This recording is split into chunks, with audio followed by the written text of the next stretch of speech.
Come to order, and the clerk will call the roll. Chair Smith, Here. Vice Chair Busey, Here. Rep. Burrows, Rep. Capriglione, Here. Rep. Deala, Here. Rep. Manuel, Here. Rep. Morales, Here. Rep. Swanson, Here. Rep. Bowe. A quorum is present. As a reminder, anyone present wishing to testify before the committee, please register at the kiosk located in the hallways behind the hearing rooms. If you require assistance in registering or testifying, please contact the committee staff. Due to the number of witnesses, and we don't have a huge number, but due to the number of witnesses who are registered and to accommodate all who wish to testify, there will be a time limit of 3 minutes per witness during the public testimony period. Committee members, as a reminder, please remember to check out the publicly available comments. These comments are left by the public on each agenda item in our hearings, and the comments are open until the end of the hearing and are posted upon adjournment from our hearing. We will now lay out House Bill 3159 and recognize Representative Leach to explain the bill. Thank you, Mr. Chairman. Members, good afternoon to each of you. Appreciate you allowing me the opportunity, Mr. Chairman, to lay out. I believe there's a committee sub, by the way. So do you need to say? Okay.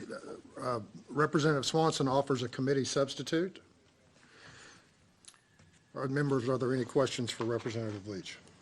Or you go ahead and lay it out. Okay, all right. Just wanted to make sure the committee sub was in front of us. Mr. Chairman and Vice Chair Busey, thank you, and thank you to Representative Swanson for laying out the committee substitute to House Bill 3159. I'm now in my sixth term, members, and I think, if my memory serves me correctly, that this is my first time to ever be in front of the Elections Committee, and so I'm really grateful to be here. And this bill, I think, is very important.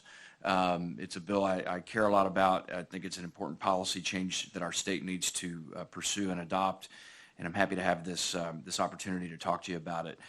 Currently, members, under Texas law, we do not offer an accessible alternative for absentee ballots, thus forcing voters who are already eligible to vote absentee to disclose their voting selections to a person assisting them if they're unable to go to a polling location.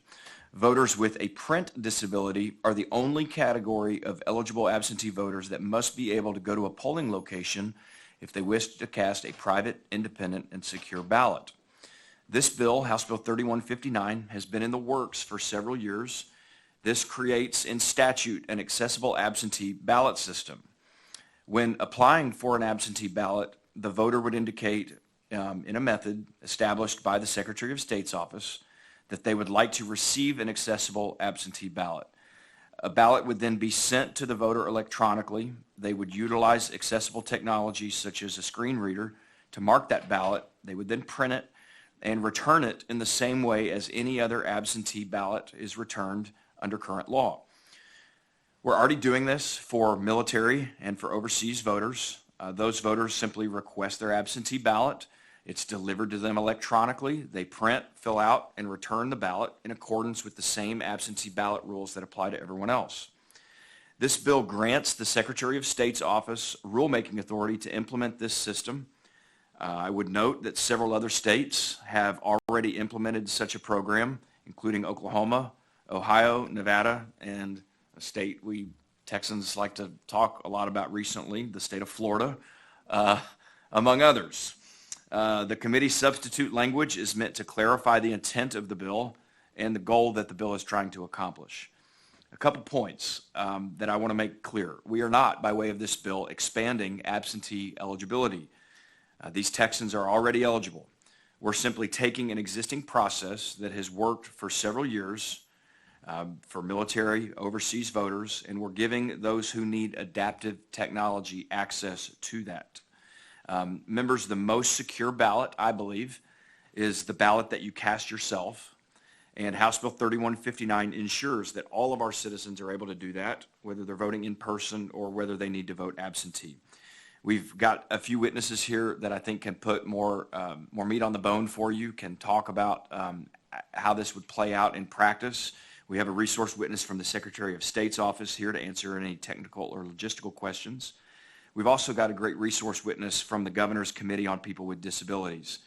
There's also a few citizens who, like I said, can tell you why they believe this is so important and the difference that this would make for them and for all of our voters with disabilities. Mr. Chairman, thank you for the opportunity to lay this bill out. I'm happy to answer any questions, and I would request my right to close.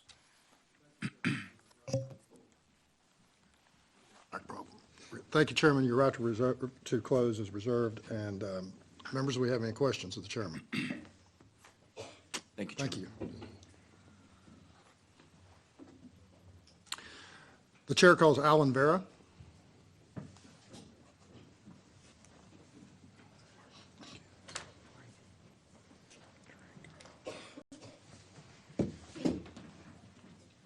Good afternoon, Mr. Vera. Good afternoon. You are Alan Vera, and you are testifying on behalf of the Harris County Republican Party Ballot Security Committee. Is that all correct? Correct. And you're against the bill, is that correct? Correct. Okay, go ahead. We are regrettably opposed to the bill because of the way it's presented in the language. We agree with the goal, but this bill doesn't do it. The bill is heavy on assumptions and very light on process and the details of security. There's a good reason why the SAT and the LSAT and the other national testing organizations run things the way they do. It's because they want to be assured of both ends of the system that the correct person is taking the test, submitting the test, etc. This doesn't do that. The identity of the person requesting the ballot and the person fulfilling and submitting the ballot has to be confirmed. That's what we spent a lot of time doing last session. This doesn't yet do it. I don't see anything in the bill that says we're going to start adding IP addresses to the voter registration information. We think this can be done. We think this goal can be accomplished, but this is not the way to do it. You should also know that the military ballots and even the astronaut ballots, which all come to Harris County, are not secret ballots. They have to be reformatted. They have to be duplicated by workers who have to convert that. The last ballot received for the 2020 general election in November was from our astronaut on the space station. And my wife was one of the team of two, one Republican, one Democrat, who had to duplicate that ballot from the astronaut and to have it be properly scanned. This bill doesn't close the loopholes it needs to. We urge the committee to not accept it this form. We're prepared to help and work on finding a better way to achieve the stated goal. Thank you. Members, any questions of Mr. Vera? Mr. Vera, there is a provision on the very last part of the bill that provides that the Secretary of State can adopt rules and procedures. Is that something that you think you would be? We'd prefer that be in statute, sir. You'd like to have the details? Yes, sir. Okay. Do you have any details in mind? Yes, sir, but obviously we want to preserve time. Yeah, and The you, issue of identification at both ends of the IP communication needs to be confirmed. And we have ways we think that can be done. all right. Well, let's hear the rest of the testimony and see if we can't flesh that out. Thank you very much.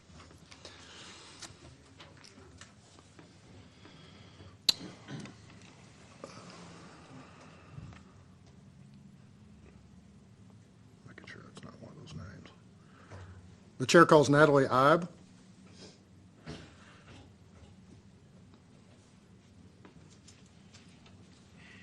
Did I pronounce that right? It's actually eBay. eBay. It's actually Nigerian. My ex-husband was Nigerian. Okay. Chair Natalie calls eBay. Natalie, you are Natalie eBay, Yes, sir. and you're here on behalf of True Texas Project and yourself, is that Yes, correct? sir. And you're against the bill? Yes, sir. Okay, go ahead. So thank you for time this morning. Yes, ma'am. Yeah, I have a few questions about how wide that gate could become. There's physical disabilities, there's mental disabilities, there's a lot of people who claim to be disabled for a lot of reasons. So that's one question I would have. The second is accountability. Who will ensure that those people are actually disabled? The third is accessibility. Someone can use a two-factor identification who's not disabled, so that could actually be anybody. So who would make sure that those people are disabled? And then my other question is, why not have those type of facilities where they can have the bill read to them at a separate location at the polling facilities, have a separate room, soundproof room, they go in there, They log in at it's not an internet, it's not an online procedure, it's a local electronic procedure. So I think that would allow them to do that, and if they are physically disabled, that of course could be a problem, but if they're blind or deaf, you wouldn't be able to read it to them, but I'd like to see those facilities at the local level and electronic and not digital, so that they're limited access to someone who's a hacker or someone who's imitating a disabled person. So that's what I have to say. Thank you. Thank you. Members, any questions? Thank you. Welcome. The chair calls Debbie Lindstrom.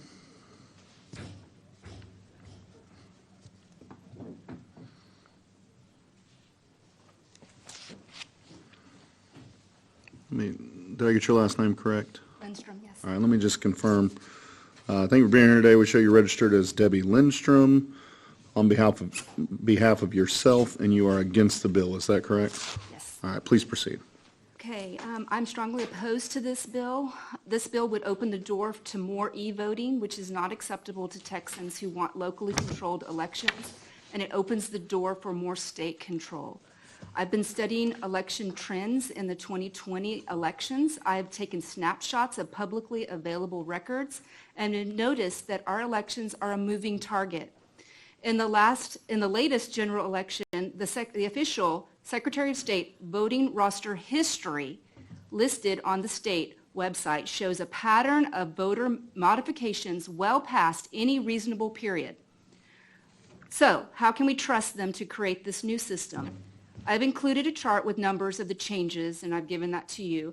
This is the mail-in voter history for November of 2022. From the end of November to the end of December, 206 voters were deleted and 596 new voters were added to the voter roster history. From the end of December to the end of February, 2,812 voters were added and almost 10,000 were deleted. From the end of February to the end of March, 1 voter was added and 4 were removed. Did these people vote or didn't they? How can we know when they are changing months after the vote has been certified? Is this a form of voter suppression? If you take the numbers of modifications to the voter roster history, it is approximately 13,500 votes that are affected. This is about 4% of the mail-in votes. I submit to you, if the Secretary of State cannot handle processing the mail-in data, and given that the voting roster is a moving target months and sometimes even years after a given election, how can we trust the Secretary of State to administer any type of new voting system? The purpose of this bill is to offer an accessible alternative to absentee ballots, but this solution is not the way to fix this issue. This bill would open the door to more electronic voting and more electronic systems that need monitoring. You are trying to solve a problem for a minority of voters by creating a bigger hole for fraud. In addition to my opposition to this bill before you, I would implore someone on this committee to start an investigation into the inner workings of the Ma'am, Secretary of please just stay on State. the bill for. This is the bill, because what they did was Members, are there any questions? Chairman Leach? Chairman, would you mind if I just ask just a couple of questions? Yeah, please. Thank you for the opportunity to do so. You realize this bill was filed on March 1st, over a month ago. Did you know that? I read the bill before I came. Okay. Did you ever attempt to reach out to my office to communicate your concerns about the bill beforehand? I read the bill, I just read it a couple of days ago, so that is the first time that I saw it, and I said that this is what is happening with the mail-in ballots if they cannot monitor them on the front end. I heard your concerns. So you just read the bill for the first time a couple days ago? Yes, sir. And did you think to either earlier today or at any point since then to reach out to my office to communicate your concerns with me or to ask questions? No, sir. Okay. I would encourage you next time to do so, because I share some of the same concerns you have and some of the concerns the previous witnesses have brought up. I think that the first witness, the gentleman, said it right. We agree with the intent. It's the execution. But as the chairman said earlier, you realize that we've given the Secretary of State rulemaking authority to implement the intent of the bill And and then that's to where the address some of the problem things you're is. talking about. That's where the So problem you're is. saying, I just want to make sure I understand what your position is, because this is the first I'm hearing opposition from Republicans. Are you have a current trust issue with the Secretary of State, with our current Secretary of State? If they cannot figure out who actually voted in an election, then that should cost. My question is very simple. Do you or do you not trust our current Secretary of State? The current Secretary of State is brand new. I do not have an opinion on her. You don't have an opinion on Jane Nelson, who is awarded the Courageous Woman of the Year award by the Texas Federation I of do not know Republican her Women? personally. I do not know, what her position and how she's going to function in this particular role. Okay. I need to see her, I need to see what she does before I can actually have a position on what I think about her. Well, her- I do know Secretary of State Nelson. There's a reason the governor appointed her. There's a reason she was overwhelmingly, resoundingly, maybe unanimously approved and confirmed by the Senate. Her credentials as a trustworthy public servant, put her credentials as a rock-ribbed Republican aside. I don't think you would find a member in this building in either the House or the Senate that does not find Jane Nelson to be trustworthy. And if it is your position and the position of other witnesses that we don't trust our Secretary of State and her office to implement the rules in this bill, I just want to understand, is that your position? My position is that I don't know anything about Jane Nelson. The Secretary of State's office, I have brought this to them for over a year, and no one has addressed this issue. So if there's a problem in the office, why won't they look at this? Well, my bill has never been in front of the Secretary of State's office. This I bill has understand that. I'm not. talking about mail-in ballots. Okay. All right, guys, I want Mail-in to ballots, make sure so we you're stay not- on the All subject right. of the matter. I understand your This position. I do addresses trust our Secretary of mail-in- State All right. to implement the rules. This addresses mail-in voting, right? Any other questions, Chairman? Chairman Capriglio? Yeah, thank you, Mr. Chairman. I appreciate it. So I do want to go on the bill, maybe specifically about which parts of the bills you have questions about. And it's not that long of a bill. Correct. So what this does is allows someone to mark the mail-in ballot. So let's take away, if you're opposed to mail-in ballots just as a fundamental principle, we'll just set that aside for a second. But in terms of this bill, do you have a problem with a way to mark the ballot other than by hand? For a disabled person, is that, are you talking? or any Well, person? I mean, since the bill says can be used for the sole purpose of enabling any voter, including a voter as a disability, to mark the voter's ballot. So let's start with that part. This bill is like a sentence. I mean, really, it's not that long. So do you have a problem with a tool that would mark a voter's ballot? A tool that would mark. I'm just reading the bill. Yeah. Do you have I'm going to put it in little stages. So do you have a problem with a voter using a I tool? think the easiest way for a person to go and vote is to in person, as someone already. I don't know if that's the easiest, but let's go and talk about the bill. So do you have a problem with someone who is going to do mail-in ballot voting, assuming that you're okay? Do you have a problem with them using a tool to mark the ballot? I think that the way that the law is right now, I do not want it to be open to any kind of online voting. Okay, I didn't say online, and this doesn't, as far as I can tell. Do The you have a details and the problem? Details, and so. No, it has plenty of details. It does not say, what it says is, I'll just read it. An accessible absentee mail system, we'll call that the tool, must be a system including software used for the sole purpose of enabling any voter, including a voter who has a disability, to mark the voter's ballot. So I have a question here. Do you have a problem with electricity being used to go and mark the ballot? That's it. I prefer paper ballots for a. Well, this would go be, in. this would be on paper, right? I mean, so. Go in person and handwrite on their ballot on paper. That is my preference. So just to be clear, you're opposed to anything to do with mail-in ballot, and so it's not necessarily this Not bill. anything. I mean, I think that there are valid reasons why I have 2 boys in the military. I want them to be able to vote, right? And they have the opportunity, I think, to vote electronically. Correct, but you're taking. So do you have a problem with the military voting electronically? I do not, because that's a So if very they're small over- population, and because you're opening, it's not defined here who is who is able to do this. This is anybody that has access to an absentee ballot, which is people over 65. It is people that are, disabled. Yes, they should be allowed to vote. I'm just going to try one more time, and then I guess I'll stop this. Do you have a problem with a tool that marks For a ballot? limited number of people. How about if I say it that way? That number needs to be limited. Okay, so you don't Small have a number of problem. people. Okay. So that's essentially, I guess I'm trying to understand, maybe the author can clear this up, but I think, like you mentioned, if you're in the military, you can vote electronically, which is different than this, but you have the opportunity to vote electronically. We agree that some people should be allowed to vote electronically, right? Correct. But Okay. again, the way, as Mr. Vera explained, they are still, that's not a secret ballot.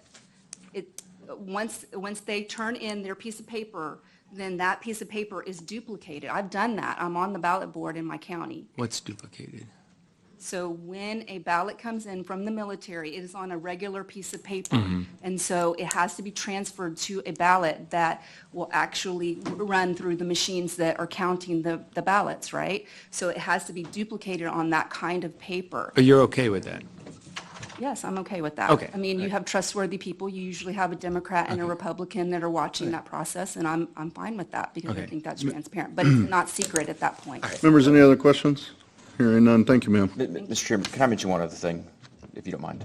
This bill, just to be very clear, is to benefit blind, visually impaired Texans, people with dyslexia, or persons with limited dexterity of their arms or hands, such as persons with quadriplegia. That's who this bill, that limited population is meant to benefit, just to be clear. Absolutely. Was Thank you. there- Can I ask? Thank you, ma'am. Members, any other questions? Hearing none, thank you, ma'am. All right. Next up, the chair calls Chase Bearden.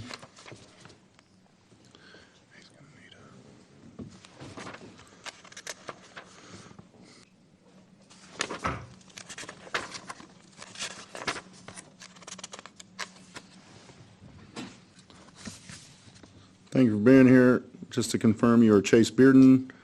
You are here on behalf of the Coalition of Texans with Disabilities and yourself, and you are for the bill. Is that correct? I am. Thank you. Please proceed with the testimony. Thank you. Thank you, committee. I want to thank first Representative Leach for his work on this and helping us move this forward. This is something that was brought to us by many of our members, especially those who are visually impaired, wanting access to be able to cast their ballot themselves. And we've always said, and I think you hit it perfectly, the most secure ballot is the one you cast on your own.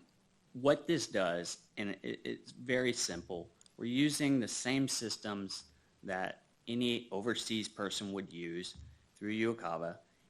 You're able to basically, you're already marked that you have a disability and you're getting your mail-in ballot. There would be another box below it that says you just need the accessible format so that you can do it on your own. I think we've all seen these ballots. They're actually fairly small print. This just makes it so that person can use on their computer the assistive technology that the state pays for. Most people get training so that they can get employment, to be able to read that on their own and mark it. This is nothing about online voting and sending it back that way.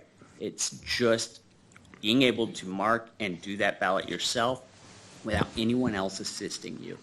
Now, why is that important? Sometimes when you have a disability and you're needing to do this, if you're at a polling site and you're getting assistance, people are behind you, they're rushing you, you don't have time to process it. And if you've ever tried to listen to a ballot through your headphones and go through that knowing there's a line behind you, it's extremely difficult. So giving a person the ability, if they're wanting to do that at home, if they can't even get into a ballot or into a polling place because they can't get access through transportation, this is a big issue for our community. Those that don't live in our community don't quite understand all the time how hard it can be to get to the polling site. And then there's others that will do any and everything they can because on election day they want to be there to cast their ballot. That's great when they can do that. But this does nothing but makes it so a person can mark that ballot, they can print it, sign it, and send it in. That is how we make a secure selection, and that's how we should be moving forward. We're more than happy to work with anyone to make sure the language is right, but at the end of the day, This is not moving us anywhere but actually kind of getting us to the point where the ADA says you have to have accessible formats for any of our state documents. Mr. Bearden, can you elaborate? I think there's some confusion about the bill. Can you walk us through, for example, how this would work for somebody that's visually impaired and why it's so important? Yes, so if you're visually impaired and you're already receiving your mail-in ballot at home, what this would do is, depending on which vendor they use, you would get your credentials, you would log on, you'd still have to give your driver's license number, all of those things. I have full faith that the Secretary of State's office will match the same procedures that everyone else uses in a mail-in ballot. Once they receive that and they've logged on and they download their ballot, their specific ballot for them, they would then use their assistive technology on their computer, which for anyone that has a laptop in here and you go to accessibility, you can do the speech to talk or the screen reader. And as they tab through it, it reads it to them through the speakers so they know what's on the screen. They're able to mark it, and then it reads back where they marked. Then they go to the next section.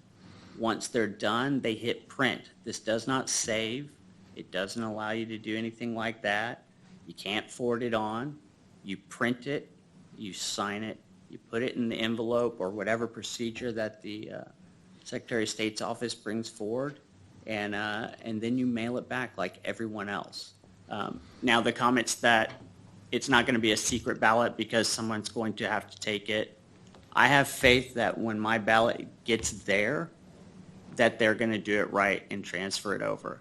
What most people don't realize is when you're getting assistance at home from a family member or a loved one, you may not agree with them on politics. You may not agree with your husband or your wife, and y'all may agree when you're talking, but when you get in the ballot box, you may have a different decision to make. A lot of people will vote the way they think their family members think they should. Now, granted, for some, that might be fine. For others, they want that independence, and I think we should allow it. And to that point, I guess my last point that I want to hit home, if you can elaborate on it, it was said in the layout, you doubled down on it, that we've got top-down directive to make sure our elections are secure. Tell me why the quote is that the ballot that you cast yourself is the most secure. Can you explain that so we all understand what you're saying? Yeah, I think at the end of the day, if you're the one casting the ballot, we all say everyone's ballot counts. Every vote counts. Then let's make sure of that. Because if you're able to cast that yourself and you know it, and you're able to confirm that, if you're visually impaired, whoever's filling yours out, when you get the paper copy, not the accessible version, you have no idea what it says. You can't read that. So, this is one way of making it more secure because we're putting the power back into the hands of those who need it. Now, there may be some people that feel like this will be another loophole. Well, really and truly, at the end of the day, you can apply for your disability mail-in ballot already. No one's going to go extra steps to get the accessible one. The accessible one's going to take extra steps to get, but that only ensures then that that person is casting a secure ballot. Thank you. Members, any other questions? Thank you, Mr. Bearden. Thank you. Members, I want them. So the chair calls Ron Lucy.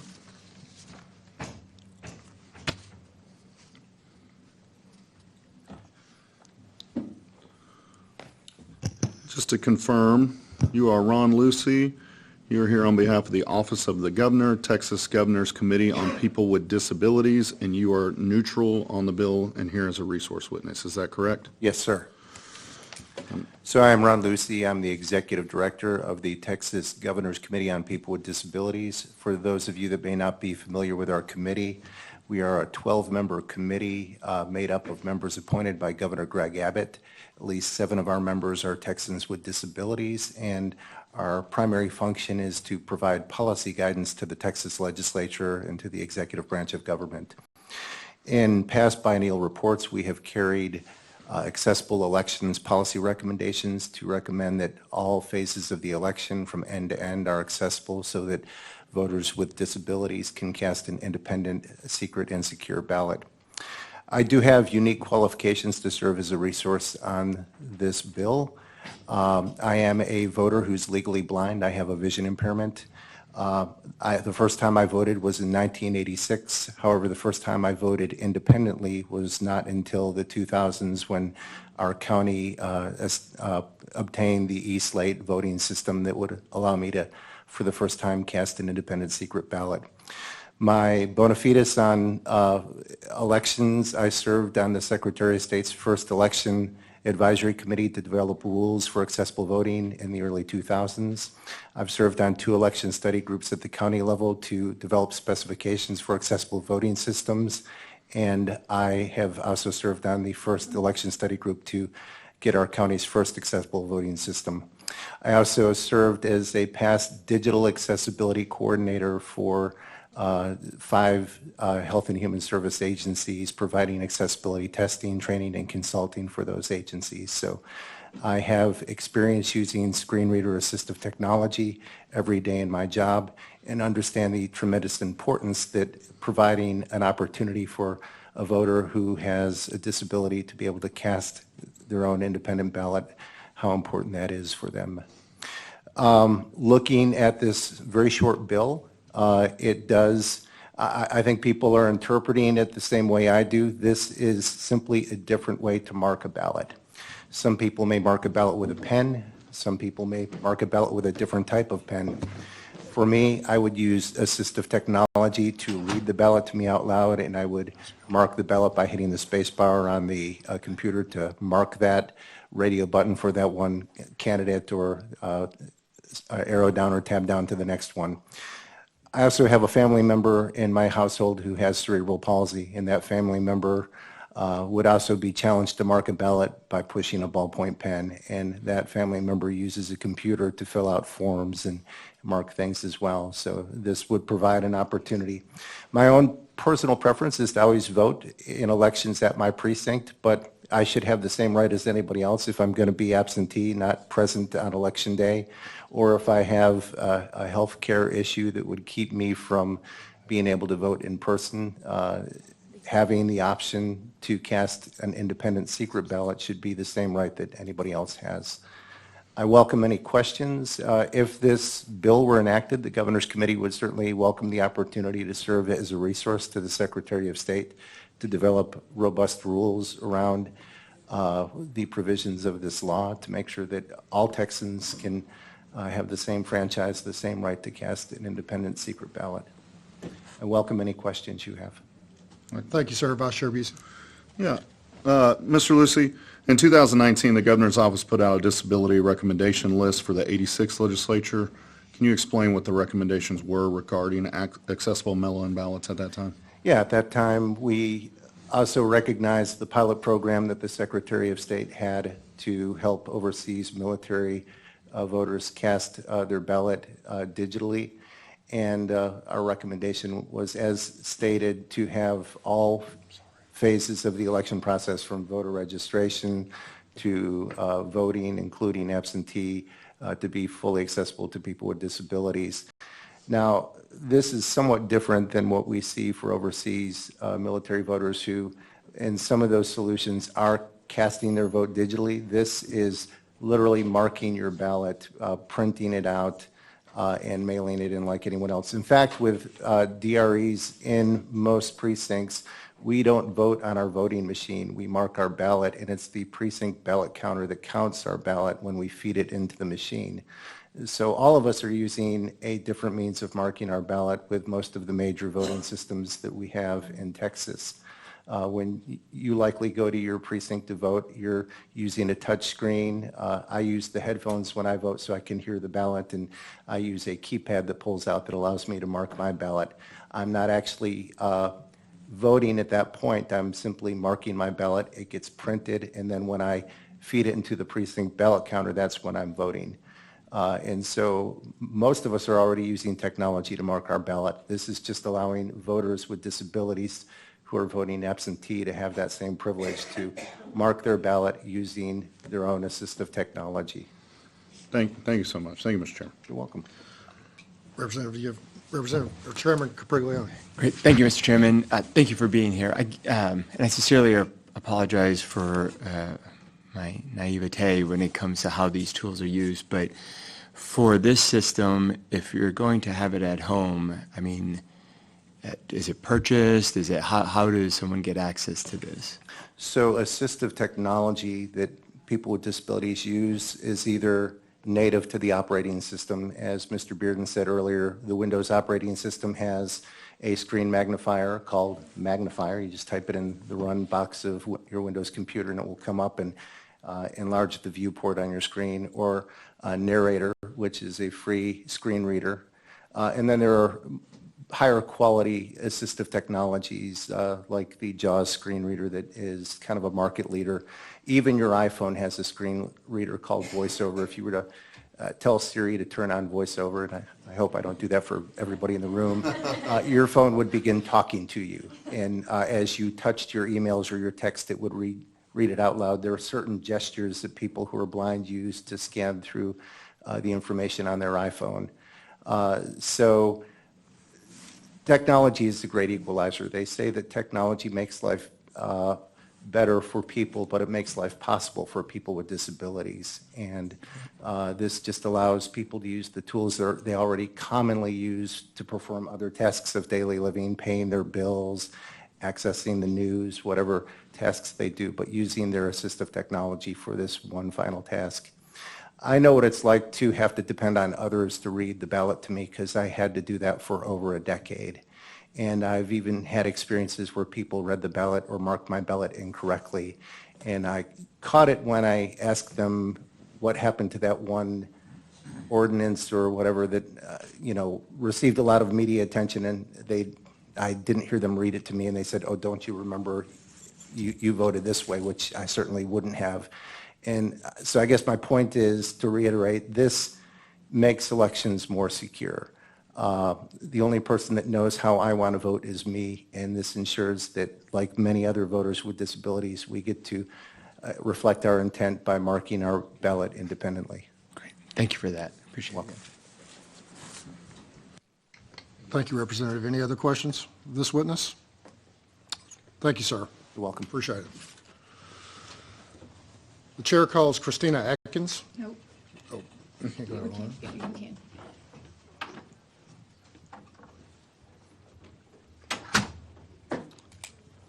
You are Christina Atkins here on behalf of the Texas Secretary of State, and you are neutral on the bill, is that right? Yes, sir. Thank you for being here, Ms. Atkins. Ms. Atkins is a resource witness for us. Members, you've heard some of the testimony, Ms. Atkins, and knowing you've read the bill up and down. Can you give us some ideas as to how we can accomplish this and have safe, secure elections? Yes, sir. Just to clarify a few points, and I think Mr. Bearden did a good job of articulating this, but the bill itself is taking technology that's already available for military and overseas voters and allowing individuals with disabilities to use that technology as well. To be clear on a few points, we're not talking about online voting. The way I read this here, it's about delivery of balloting materials. It's about getting the materials to the voter so that they can use their technology, the adaptive technology that they have to mark the ballot. But these voters would still be expected to print the ballot, put it in the mail, and return it using the authorized methods for returning ballots. So we're not talking online voting. Just want to make sure that that's very clear. Another point that was brought up was the type of technology and the parameters that we would have to put in place regarding that technology.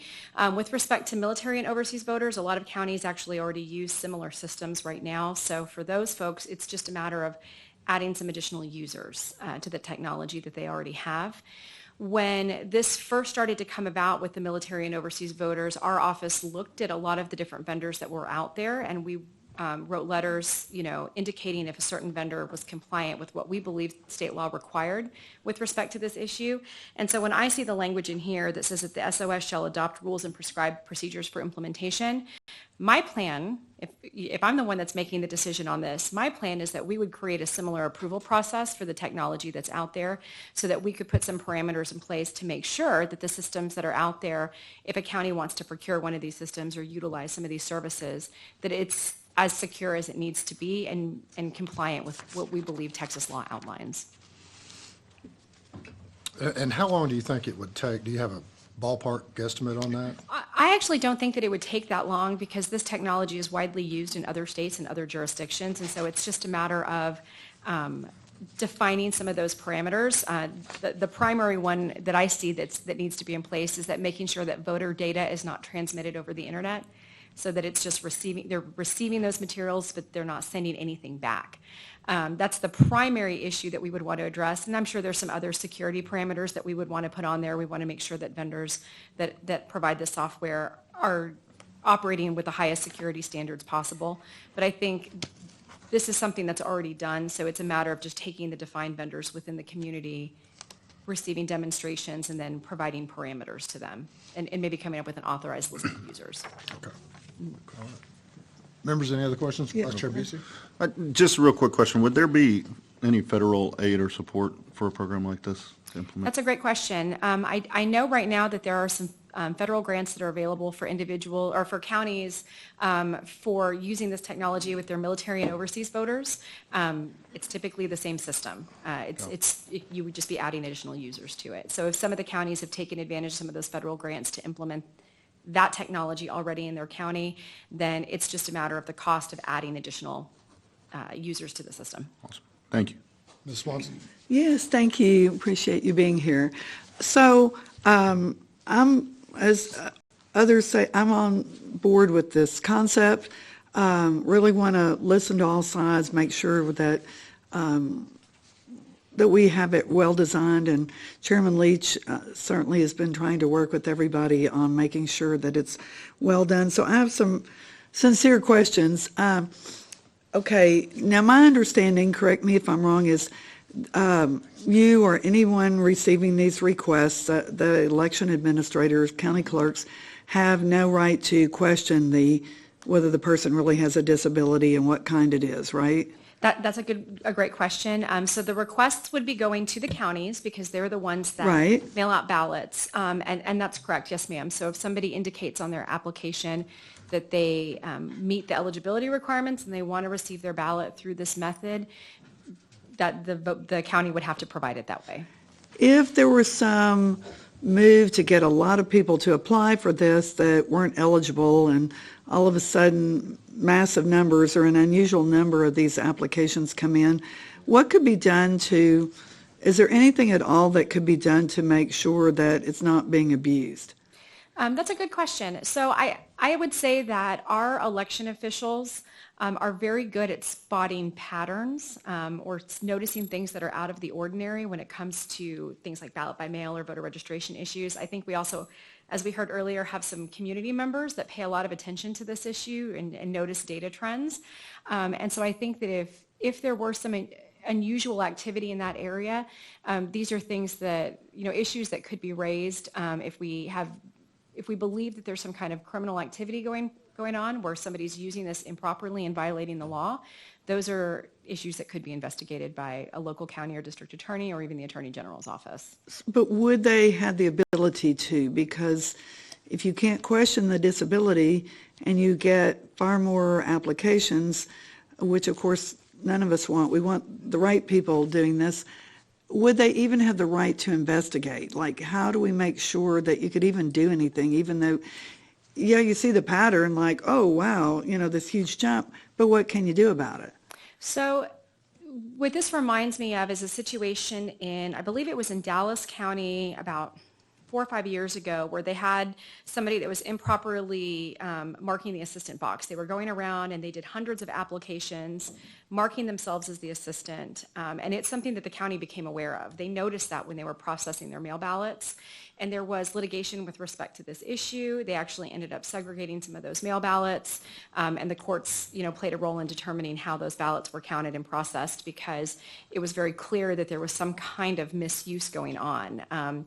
When law enforcement was brought in, I think there was questioning of some of the voters that were on there, and people were indicating that they didn't have a role or they didn't request a mail ballot application. And so, again, I kind of go back to the notion that if you're seeing unusual activity in this area, our local officials are pretty good at noticing those trends and alerting law enforcement to it as it's happening, because that impacts the outcome of their election. We want our elections Sure, to be as right. challenge-free as possible. And when they see something that could impact whether or not their election is the likelihood of it being contested, they're going to draw attention to it and appropriately involve, law enforcement when necessary. Right. So if people are expressing concern that this would cause more false voting of who knows who the person is, I can kind of see where they're coming from, that both this method and requesting the mail ballot would say you can't question their disability. So what I think they're feeling like is riskier is if it's going to them by email, how do we know who they are? Whereas a mail ballot, you've at least got to send to an address. Mm-hmm. So No, I hear what you're how do saying we on fix that. this? And what about that idea of the IP addresses? Just tell me whether you see it as riskier and what could we do to make it not riskier? That's an excellent point, and I understand what you're asking now. So what I would say is that the technology that's out there and the systems that are available now, when they're delivering these balloting materials electronically, a lot of these vendors that provide this software have like a portal that the person logs into, so there's authentication that they have to do. And I believe those authentication standards, what it takes to get into the portal can be customizable, and that's something that I can do a little bit of research on and let you know if there are some things that we need to think of ahead of time in looking at the law in this area. But I think that with those authentication standards, just like our ballot by mail tracker, we require certain data points like driver's license, social security number, date of birth. Those are the kinds of things that you need to get into the ballot by mail tracker. We could have authentication that's similar to that for these systems as well. Right, because that would be my concern. There's only so many mail ballots you can have sent to one address once we, I think, got it shut down where you can't send them to a little UPS post office. So And I would say that that's those easier rules to would apply notice. too. This email, you can set up unlimited email addresses. How do we fix that? How do Yeah. we make this secure? Those are good questions, and those are things where I think if our office is charged with prescribing rules to implement this, we would get the right stakeholders at the table. We would talk to some of those experts with respect to the technology and the security issues to make sure that we're putting parameters in place for anybody that wants to utilize the software. So parameters on place, with respect to authentication and being able to access those materials that are sent to you, but also the vendors that are being used. We want to have high security standards in place for those that are operating the software. Have y'all done any research yet? Is there anything y'all could show us between now and the time we vote that would go, well, we found out we can do this, and so it'll be safe? Like, help us feel good about this. Yes, ma'am. I've talked to a couple of vendors about this, just looking at the legislation, and there was another bill filed that actually was a little bit broader than this. And so in looking at these different bills that were moving this direction, I have reached out to some vendors to try to see what was out there so that we could better understand the scope and potential cost issues. So I can provide some additional information to you. I can see what we have that's out there, what those security measures are in place with respect to operating the systems, and I would say with authentication, how the voter accesses it, and we can provide that information to the committee. Okay, thank you. Mm-hmm. Members, any other questions? Thank you, Ms. Atkins.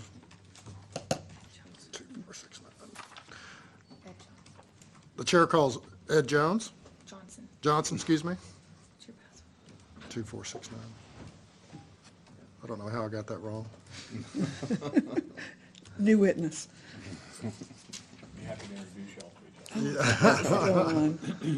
It's good to see you again, Mr. Johnson. Thank you for being here. Likewise. You are here on behalf of yourself and against the bill, is that correct? That is correct. Go ahead. Yes, I've spent numerous years in the Harris County Election Office running these things, and that's the big, and by all means, we always tried to do everything we could to help handicapped vote. Electronic voting machines, we made sure they had Braille on them, that make sure they had make sure they had speakers that they could hear if you go in person to vote. But the big gaping hole in actually voting by mail and applying for the ballot is that you can't, according to the federal government, the ADA Association and the Department of Justice, you cannot question a voter's disability. If they claim they have a disability, you're instructing, instructions from the Secretary of State seminar say you can tell the election judges they cannot question that voter. We can't question that voter when they send in an application of what is your disability.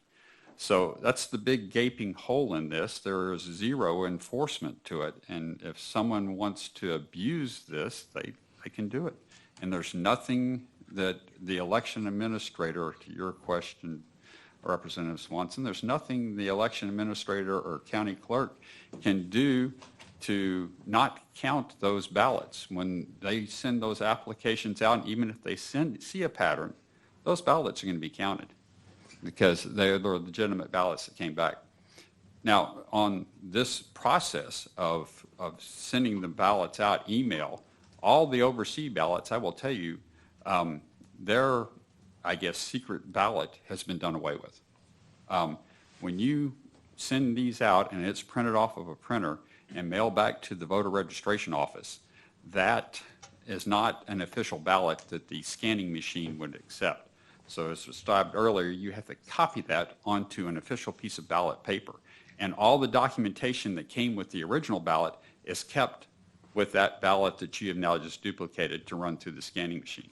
So that person's name, where it came from, their mocked up ballot, all is saved in the files at the clerk's office. So at any time you can go and look and see how any of these people overseas vote. I can tell you how every astronaut when I worked in office voted because we had to copy their ballots.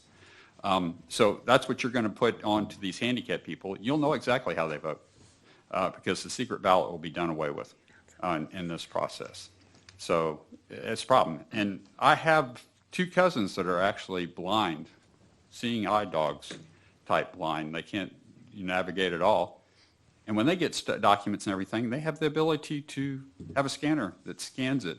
And then they have a computer and it has Braille on the typewriter and they're able to mark it and everything. So they could get their paper ballot, just scan it in, and the software would be able to do the same thing, read it and all those good things, print it out and mail it in under current law. So, the ballot marking tool is very nice for them, but it's something that they could probably do on their own right now with the paper ballot there. And Thank you, Mr. Johnson. Yep. Appreciate it. Members, any questions, Mr. Johnson? Yes, Representative Swanson. So what would it take for you to feel like that these ballots delivered this way are just as secure as mail ballots sent out to disabled people? Well, as Mr. Barrow was saying, Alan Barrow was saying, you need to have some kind of software that's hopefully going to try to track the IP addresses that these emails are being sent to. Unfortunately, hackers are getting a lot more sophisticated. I get phone calls and texts from my own phone number all the time. They can spoof these IP addresses. If I was going forward with this, and I know there are possible litigations that could, implement this state, federally, state, U.S.-wide. If we want to try to get ahead of that curve, I would say you should really start with a pilot program on this. You should select a county. If you're moving forward with this, select a county and iron out all these rules, find all these technologies that you can do and put them through a test before you implement this statewide where you find out you have a whole bunch of problems. A pilot program would be, in my opinion, an excellent thing to do. Okay, thank you. Thank you, Representative. Any other questions? Thank you, Representative Johnson, or Mr. Johnson. I got We don't give you any ideas, do we? Good to see you. Thank you. Thank you. The chair calls Kristen Plaisance. I'm really not pronouncing that right. Plaisance. Kristen Plaisance. Kristen Plaisance. We show her as testifying on behalf of herself and against the bill. She is not here. The chair calls Eric Opiella. Members, we just have a couple more witnesses on this bill. I'd appreciate everybody holding because we're going to vote after this bill, and I think Representative Cabriglione is on his way back. Would you state your name for the record? Yeah, Mr. Chairman, members, Eric Opiella. You're here on behalf of yourself, and you are neutral on the bill, is that correct? That is correct. Go ahead. Mr. Chairman, members, I'm Eric Opiella, Board Certified Legislative Campaign Law Attorney, and I'm testifying on House Bill 3159. 3159 establishes a new method of voting using online ballot delivery for voters with disabilities. The committee substitute as drafted does not adequately limit this process to voters who need assistive devices and potentially opens up this process to abuse by campaign workers who can abuse this online process to take advantage of some of our most vulnerable voters. If this process is added to the election code, the statute needs to provide a specific framework for certification of hardware and software systems, address concerns raised from where this has been implemented in other states with regard to marketing by campaigns, side-loaded political advertising while balloting, which can be displayed while the voter is voting, and address illegal assistance concerns. Recent court cases and guidance from the Election Assistance Commission make clear that electronic digital signatures are part and parcel of an accessible ballot system. We need to set up the framework for verifying the identity of voters choosing to vote by this method as a result, especially the language in subsection A that says, quote, notwithstanding any other provision of this title, could be read to eliminate all other protections in the election code currently which protect voters with disabilities against abuse. This statute needs to address a specific process for casting, marking, signing, and delivering these ballots. In the 2017 legislative session, this committee passed a process which was later removed in a special session that sought to provide a framework for protecting voters in assisted living facilities, adult daycare facilities, and others in need of assistance that could provide with updated simultaneous two-way communication technologies, a process for ensuring voters with disabilities have the ability to cast a secret ballot, free from influence. It gives them the assurance that their vote will be counted as they cast it. While some of these measures could be specified in Secretary of State rule, it's important that the statute set forth these provisions specifically to ensure all stakeholders are heard and that the process is not subject to modifications like we've seen in recent elections by freelancing election officials. I'm open for questions. Thank you. Let the record reflect that Chairman Burrows is here with us. Members, any questions? Okay, thank you so much. The chair calls Cindy Castilla.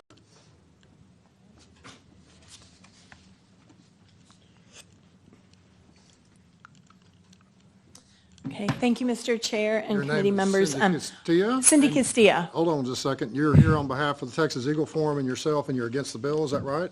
Yes, sir. Go ahead.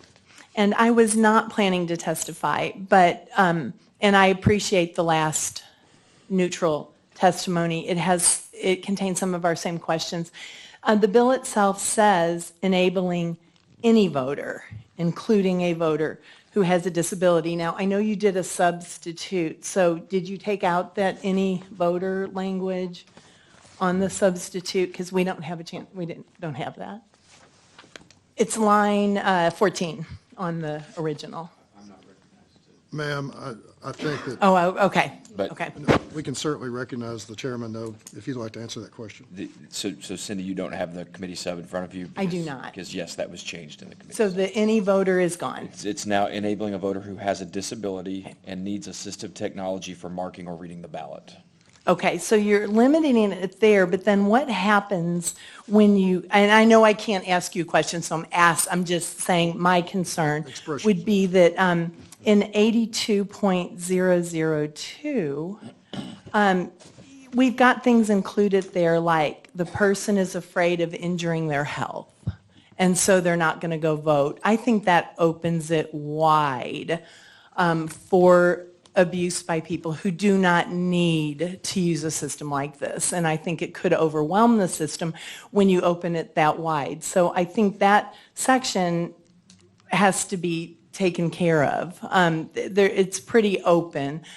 You're expecting to have a child in the next 3 weeks, or you're afraid of injuring your health. I think of COVID and what happened in several of our big counties.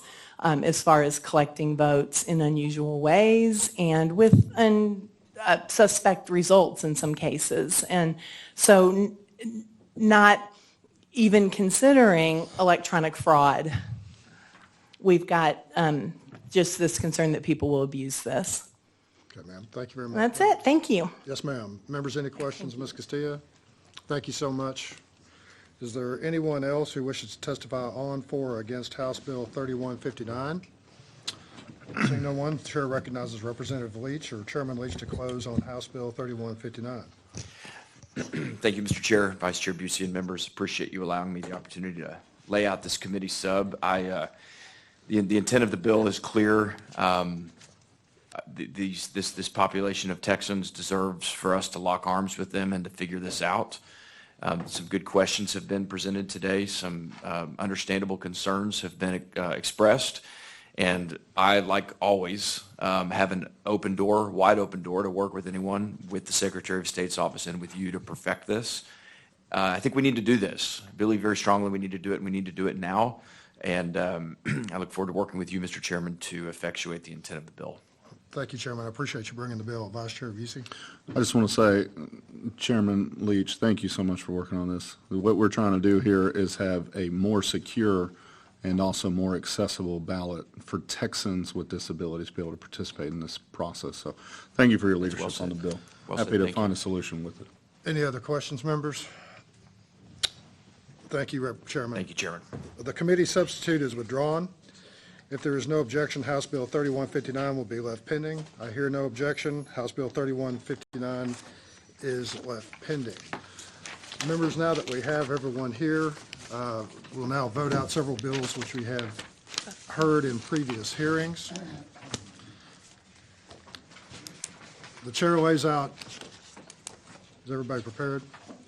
The chair lays out House Bill 87 as pending business. Members, this is the bill we heard previously relating to the presidential electors of the state. Representative Swanson offers a committee substitute. Is there objection to the adoption of the committee substitute? The chair hears none, and the substitute is adopted. The chair moves that HB 87 as substituted be reported favorably to the full House with a recommendation that it do pass and be printed. The clerk will call the roll. Chair Smith, Aye. Vice Chair Busey, Aye. Rep. Burrows, Aye. Rep. Capriglione, Aye. Rep. Deola, Rep. Manuel, Rep. Morales, Aye.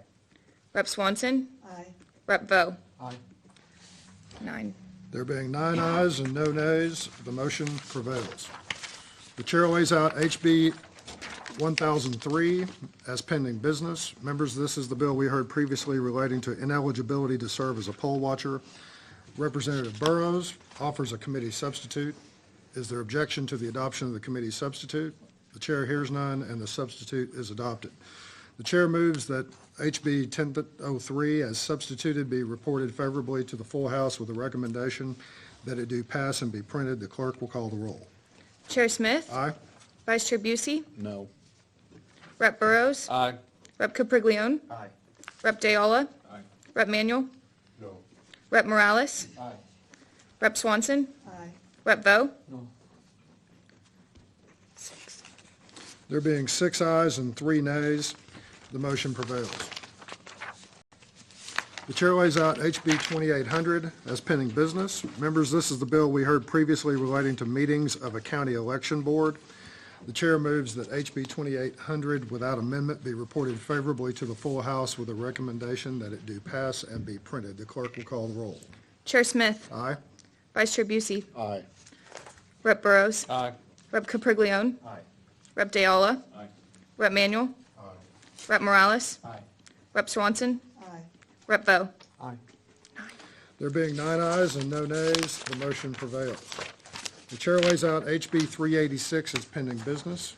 Members, this is the bill we have heard previously relating to accommodating a voter unable to enter a polling place. Vice Chair Busey moves that HB 386 without amendment be reported favorably to the full House with a recommendation that it do pass and be printed. The clerk will call the roll. Chair Smith, Aye. Vice Chair Busey, Aye. Rep. Burrows, Aye. Rep. Capriglione, Rep. Deola, Rep. Manuel, Aye. Rep. Morales, Aye. Rep. Swanson, Aye. Rep. Vo. Aye. 9. There being 9 ayes and no nays, the motion prevails. The chair lays out HB 2629 as pending business. Members, this is the bill we heard previously relating to the reporting of direct campaign expenditures by certain persons and political committees. Representative De Ayala moves that HB 2629 without amendment be reported favorably to the full House with a recommendation that it do pass and be printed. The clerk will call the roll. Chair Smith, Aye. Vice Chair Busey, Aye. Rep. Burrows, Aye. Rep. Capriglione, Aye. Rep. Deola, Aye. Rep. Manuel. Rep. Morales. Rep. Swanson. Rep. Vo. 9. There being 9 ayes and no nays, the motion prevails. Chair lays out HB 2351 as pending business. Members, this is the bill we heard previously relating to renewal of an appointment as a volunteer deputy registrar.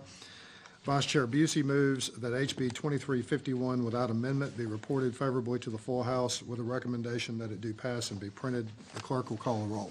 Chair Smith. Aye? Vice Chair Busey. Aye. Rep. Burrows. Aye. Rep. Capriglione. No. Rep. Deola. Aye. Rep. Manuel. Aye. Rep. Morales. Aye. Rep. Swanson. Nay. Rep. Vo. Aye. 7. There be 7 ayes and 2 nays. The motion prevails. The chair lays out HB 380 as pending business. Members, this is a bill we heard previously relating to the Secretary of State posting on the Secretary of State's internet website databases containing certain information about elections. Representative Manuel offers a committee substitute. Is there objection to the adoption of the committee substitute? The chair hears none, and the substitute is adopted. The chair moves that HB 380 as substituted be reported favorably to the full House with a recommendation that it do pass and be printed. The clerk will call the roll. Chair Smith. Aye? Vice Chair Busey. Aye. Rep. Burrows. Aye. Rep. Capriglione. Aye. Rep. Deola. Aye. Rep. Manuel. Aye. Rep. Morales. Aye. Swanson. Nay. Rep. Vo. Aye. 8. There being 8 ayes and 1 nay, the motion prevails. The chair lays out HB 1848 as pending business. Members, this is the bill we heard previously relating to a study by the Secretary of State on the feasibility of central counting stations complying with federal standards for facilities that contain sensitive information. Representative Capriglione moves that HB 1848 without amendment be reported favorably to the full House with a recommendation that it do pass and be printed. The clerk will call the roll. Chair Smith. Aye? Vice Chair Busey. No. Rep. Burrows. Aye. Rep. Capriglione. Aye. Rep. Deola. Aye. Rep. Manuel. No. Rep. Morales. Aye. Rep. Swanson. Aye. Rep. Vo. No. 6. There being 6 ayes and 3 nays, the motion prevails.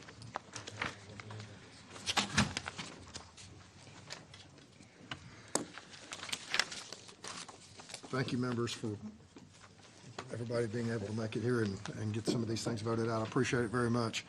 The chair lays out House Bill 1980 and recognizes Representative DeRazio to explain the bill. Representative, thank you for your patience. Mr. Chairman, thank you very much. This is the first bill I've ever laid out, so I appreciate your patience. And hold on just 1 second, because I believe we have a substitute. The chair offers a committee substitute. Okay, and you go Yes, right sir. ahead. Thank you, Mr. Chairman and members of the committee. When people surrender their Texas driver's license and apply for a personal identification certificate to serve as their official state-issued photo ID, many do not update their voter registration. The majority of the people in this situation are elderly citizens who vote, who's been voters for many years, but can no longer drive. Ballot boards learned during the last election that people used this new identification certificate number on their ballot by mail to be notified that there was a defect of their carrier envelope. And all but a handful of these ballots were ultimately rejected. Voters did not anticipate their voter records do not contain their new identification number and had no idea their ballots would be rejected if they could not physically get to the county elections office within a few days. This can be easily remedied at the time they are issued their new certificates at the Department of Public Safety. 1980 proposes that when a person goes to the DPS, surrenders their driver's license, and applies for a personal identification certificate, they will be offered the opportunity to update their voter registration with their Texas personal identification certificate number. At the same time, their new ID is being issued. I would be happy to answer any questions at this time. Thank you, Representative. Vice Chair Busey. I just want to say, 1, congrats on your first bill, but 2, We've been working together on this bill since the beginning of session, and I appreciate you working and your ability to want to try to get so much buy-in and on this committee substitute. So I just wanted to acknowledge that. Thank you for your diligence on this bill and working with everybody. Well, thank you, Representative Lucy. Representative Swanson. Yes, I wanted to haze you since it's your first bill, but unfortunately, I'm a joint author, so I can't tell you that it's a terrible bill, so it must be great. Thank you. And I'm not going to haze you either. Anybody else have any other questions? I can't haze you because I'm Yeah, that's right. You have to stand with him over there, don't you? That's right. Thank you very much. Thank you, and I just reserve the right to close. All right. We appreciate you. I'm going to try and do this here. The chair calls Alan Vera.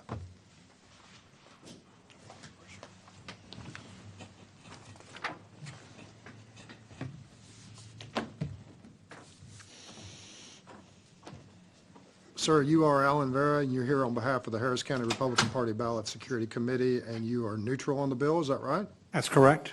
Go ahead. We could support the bill with one tiny additional phrase. In section 521.101 M4, please consider adding the following phrase to the beginning of 4.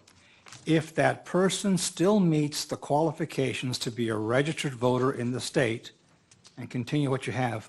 DPS already has the process in place to allow the only online voter registration process in Texas. Accommodating that short added phrase will not be a problem for DPS.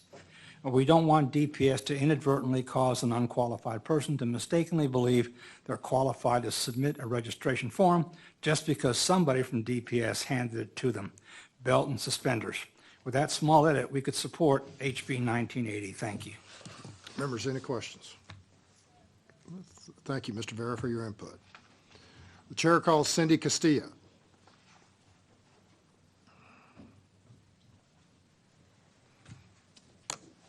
Ma'am, you are Cindy Castilla. You're here on behalf of the Texas Eagle Forum and yourself, and you're for the bill, is that right? Yes, sir. Go ahead. I do like that edit, but we like this bill and we appreciate Rep. Drazia working with us to make a few little adjustments to the language.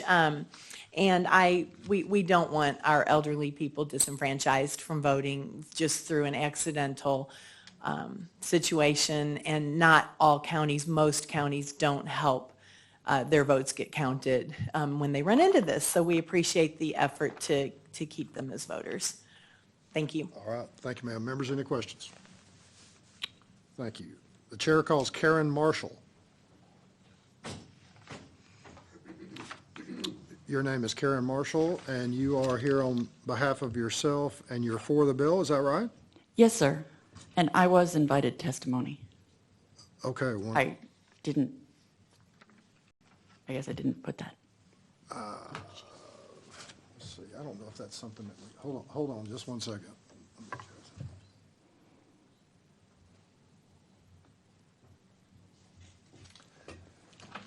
You go right ahead. Thank you, sir. Yes, ma'am. Mr. Chairman. I think I could be called one of the instigators behind this bill. My name is Karen Marshall, and I live in San Antonio, and I was the alternate judge of the Bexar County Early Voting Ballot Board for the November 2022 election. About a week into processing over 31,000 ballots by mail delivered to Bexar elections, our ballot board picked up on a pattern. Many of the ID numbers we were finding that did not match voters' records began with the number 4. Looking into it, we found out that many of the numbers on the new Texas identification certificates begin with the number 4. As we worked in teams, it reached the point where we took turns groaning when we saw the number 4 at the beginning of an ID number, because it inevitably meant that we would be rejecting the ballot and would need to try to reach the voter. When we called these voters with ID number discrepancies to alert them that they would need to take action before we could process their ballots, we found that these were seniors, many over 80, who couldn't drive. I can pretty much count on one hand the number of people with this issue who I saw made it into Bexar Elections office within the 6-day period allotted to make the corrections needed. We spoke on the phone to several who said they were not sure if they would be able to get into the elections office, saying they didn't want to bother their son at work, or their daughter was out of town, or they did not know if they could get a ride from their community's van. One lady said, I don't have my driver's license anymore. The government gave me a new card. You work for the government. Don't you have the number? After the election, I called 4 other counties' ballot boards to see if they had experienced a similar trend and found that their experiences were consistent with ours, although the smaller counties had not encountered enough of these to recognize what was the cause. One said, "Oh, is that what those random numbers were?" We couldn't figure out what those were because they weren't VUIDs or phone numbers.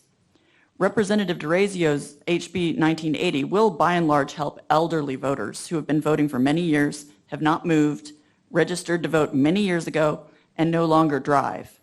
It will also help all the members of ballot boards averse to rejecting these mostly elderly voters' ballots. Please make the number 4 insignificant again by voting for HB 1980. I do have a question. Representative Swanson. Thank you for bringing this forward. I think it's really important, and it was great to hear your personal testimony. So I wonder if we could add something to the bill to make it where DPS has to tie that number together. Like, shame on them for letting us get in this situation. Couldn't there be something where this should have been anticipated? You shouldn't have to fix your voter registration. They should have either just kept the same number, put an A or a B on the end, something where this problem wouldn't be caused at all. The way it was explained to me is that the type of identification is coded into the number, so they can't use the same kind of numbers for identification cards as they do for driver's license, because the way they can tell it's a driver's license number just by seeing the number because of the way or order of it. So they can't use the same numbers, like reuse them on the people's voter ID. That, but I don't know why they couldn't just add an A or a B or something, and then elections officials be told, well, recognize this even with this extra letter on the end. Certainly, but all I can testify is to the problem I Right. witnessed. Thank you.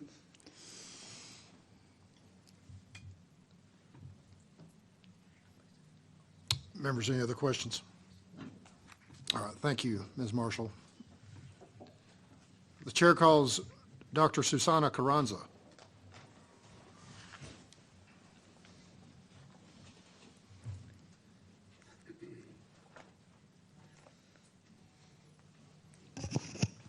Dr. Carranza, you are Susana Carranza. You're here on behalf of yourself and you're for the bill, is that right? Yes, that's correct. Go ahead. If anybody noticed by now, like anything that helps voters, I'm in favor, and this bill helps voters.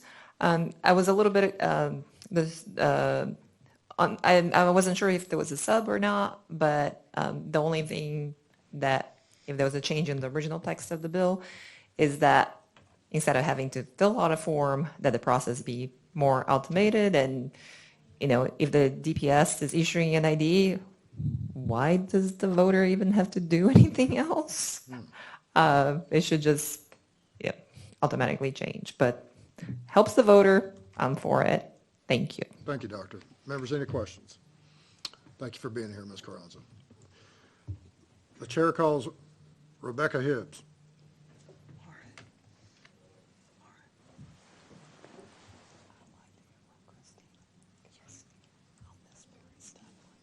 Ma'am, is your name Rebecca Hibbs? Yes, sir. And are you here on behalf of the Texas Department of Public Safety? Yes, sir, I am. And are you on the bill or neutral? I am neutral, yes. Go ahead. I'm here to answer any questions y'all may have. Members, any questions of this witness? Yes, Thank you. Representative Swanson. Just so happen I do. I'm distressed that DPS put us in this position. I realize y'all don't really necessarily click that y'all are so tied into voting, but what could be done to make it where when people switch, y'all either automatically send to the Texas Secretary of State, we switch this person from this driver's license number to this ID number. That could be automatically sent, that stuff could be automatically sent down to the counties, and nobody would be getting rejected. Don't get me wrong, I like Representative DeRazio's bill. I just would also like something automatic. I don't think we should have ended up in this problem. They also could be DPS, why can't they just put a whatever, something on the end of the number that, like, the driver's license number has these digits, but we add, you know, an I on the end, and that means it's an ID card only, the officers could tell automatically this is only an ID number, but elections officials could be instructed to ignore that for purposes of identifying whether this is still the same person. So you tell me, like, what's to keep us from fixing this? So to address all of your questions, so for the first part, when a person comes in and obtains either a driver license or an identification card, they fill out a form, the same form. And so that form also has the voter registration questions on it. They are allowed to opt in, so it's not required of them. Once they complete that, we enter that information and send it. If a person comes in and changes their card, so let's say they need to surrender from a DL to an ID, it's a whole new card, so we go through the same process. They complete the same form. We encourage them to fill out the form to update their voter registration because it does issue a new number. Now, that number is randomized by our system, so it's not something where you can say all threes are DLs or all fours are IDs. It's the very next number that the person gets issued, and that's statewide. Those numbers are standardized to 8 digits right now, so that's just numbers. We don't have letters in our system. So it's really up to us to be able to make sure that when we send that information out, we do send it to the Secretary of State's office every night, daily, when the person completes the voter registration. But if they don't complete the voter registration, then the only thing we can do is just basically encourage that person to still fill out the form and tell them that that's how the Secretary of State's office will be able to know that they've changed their number. Right, but what you're telling me is what you currently do. And my question is, why can't you fix this to where your numbers, you don't give them a new number, you merely add an I or ID on the end of it. You add something that indicates to officers who are stopping them that they don't have a driver's license, but it's still the same number. That would allow all your elections officials to realize it's still the same number, it's the same person. Their ballots would not be getting rejected. And if you really, for some reason, did feel like you just got to give them a brand new number, why not then automatically forward that to the Secretary of State? Here's a person, they turned in this driver's license number, you tell everything about the person, they now have this ID number. What's to keep you from doing those two things? So I'm not looking at what you do now, what's to keep you from doing one of the two things I'm asking you about? I think being able to, let's address the second one because that might be easier from a programming perspective. For us to be able to look at changing the programming within our system that says instead of us just notifying them when the person selects it, if we see that there is a same record that's already been registered to vote and we have it in the history for that person, then we could potentially go through and send that to the Secretary of State's office. Changing the number would be much more programming, and it would also be something where we would have to make sure that law enforcement understands that we're changing from just numbers to adding numbers and letters. That's not standardized for. I don't care, put an extra number on the end, something, or an extra, but something where it's still their same driver's license number, but all election officials would be told, ignore that number on the end, and it'll match. Yeah. We can definitely go in and look at that. Yes, ma'am. Okay, thank you. You're welcome. Members, any other questions? Thank you, ma'am. You're welcome. Appreciate your time. The chair calls Valerie DeBille. Valerie DeBille, there she is. All right. Bigger room. You are Valerie DeBille. You're here on behalf of yourself and you're for the bill. Is that all right? That is correct. Okay, go ahead. If only somebody had warned y'all when you were passing SB2 that this might be an issue. I do believe I did bring that up at the time. I mentioned previously in previous testimony on a different bill that I had a 93-year-old woman call the hotline who could not look up her mail ballot because, yeah, she was 93 and she hadn't had a driver's license in, 20 years and had switched to an ID card, and that never got updated. So she couldn't use the Secretary of State portal because it required both the Social Security number and the driver's license, and clearly it hadn't been updated. She couldn't do it over the phone with I think she was in Denton County. She couldn't do it over the phone with the county, and so it was like this whole thing that, and again, like the previous witness said, she didn't have anybody who could drive her to the county to fix that. So she just kind of had to cross her fingers and hope that her ballot got received because she couldn't track it.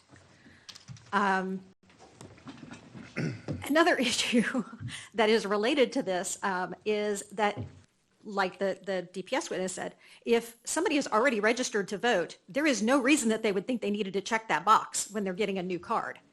And so if their number changes, there's no indication at any point that an action needs to be taken on the part of a DPS unless there is some sort of special process that if you're changing from one type to another, which could be either the driver's license to an ID, or we have a lot of problems with kids who have permits when they're almost 18 and they register to vote, and then when it switches to a driver's license, that's a different number.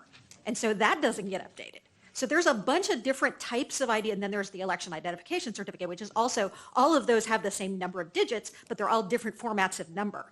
And so the fact that those numbers don't travel when they switch from one type to another, and there's multiple phases in your life when you might change from one to another, and there is no process for calling that out. I run into a lot of folks who, when I'm out registering voters, they'll say, well, I checked the box at DPS, but I'm not showing up in the system.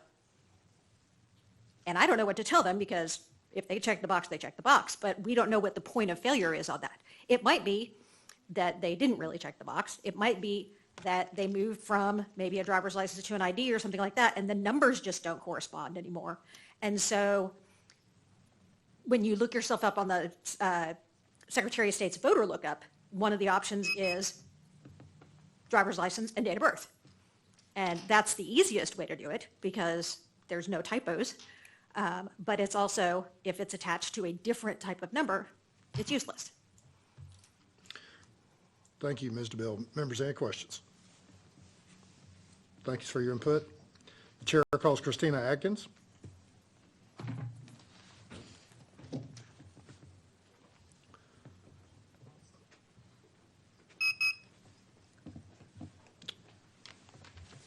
Thank you for being here, Ms. Atkins. You're Christina Atkins. You are here on behalf of the Texas Secretary of State, and you are neutral on the bill.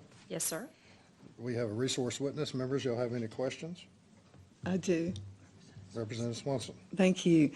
Can you address the ideas I just brought forth? And again, I love this bill, but I'd also like to fix it on the other end because I don't think we should be having this problem. So tell us on the idea that they could perhaps just automatically add this extra number on the end. Your election officials know to ignore that that's the same person. And then the secondary idea was if they just can't do that because they love to make new numbers, then, this random number thing must be fun or something. I'm sorry, but how would that work if you guys then, if they had to notify you, a person turned in a driver's license with this number, we gave them this ID number. If they sent that to you, then how well would that get back to the counties, and what would that look like? So on the first question that you were asking, in many ways I'm going to have to defer to Ms. Hibbs on that because it's a programming issue on the DPS side.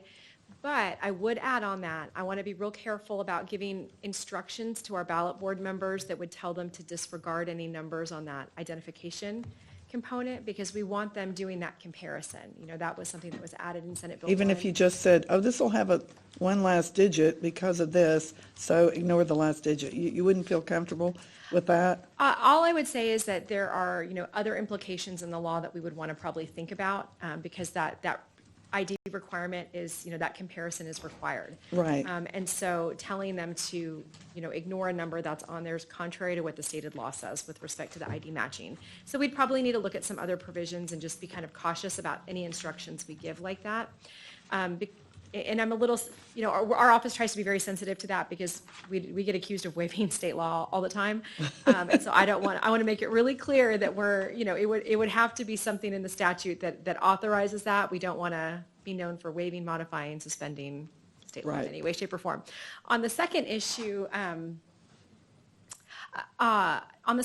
think the committee substitute actually addresses your concern there. If you look at okay. the committee I'm sorry if I substitute, and missed you look that. at the language that's there, the second part of it, it talks about providing notification to the voter, of the need to make that update.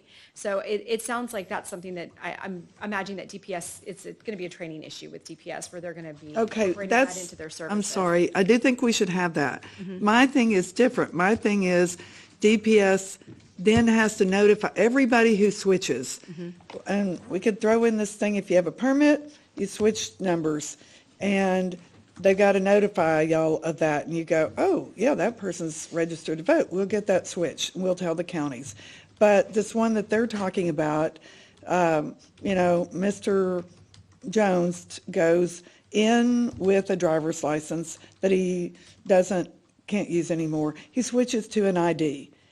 I want to require DPS to send that info to you, and then you update that on the statewide system, and then I'm assuming it would get back to the counties, because I agree with the previous witness who said that why would any of these folks think they need to re-register? They wouldn't understand that. And we do need to tell them they need to, but on the other hand, why have the problem at all? I just think we could make it where DPS has to notify you, and we put it in the law that y'all are allowed to update it, and you get it to the counties. Well, would that be doable?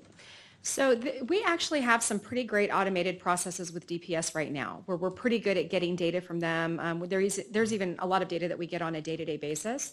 So we can sit down and look at the law there and figure out to implement what you're describing there. One, is that feasible and doable? And two, are there any legal hurdles that we'd have to jump over or address in the law in order to do that? So we're happy to sit down with them and see if there is something in there that can be done.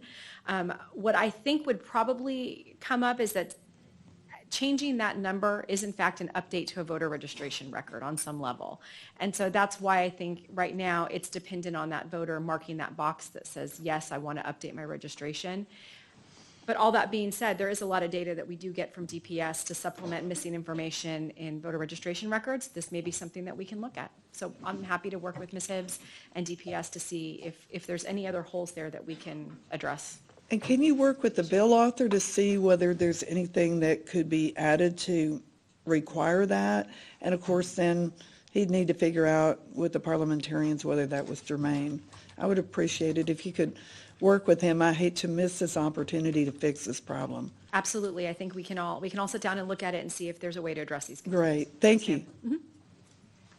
Members, any other questions of Ms. Atkins? Ms. Atkins, I just want to tell you, thank you so much for all you do for us. I know you're still going to be here a while, but Yes, sir. we appreciate your help. Thank you very much. Is there anyone else who wishes to testify on, for, or against House Bill 1980? If not, the chair recognizes Representative DeRazio to close on his bill. There was a hand raised in the back. Eric Opiella raised his hand. Oh, do we have another witness? Yep.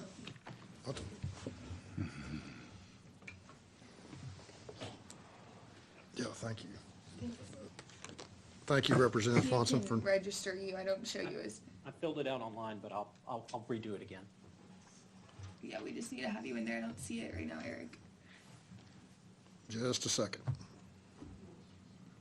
you register? I'll do it real quick.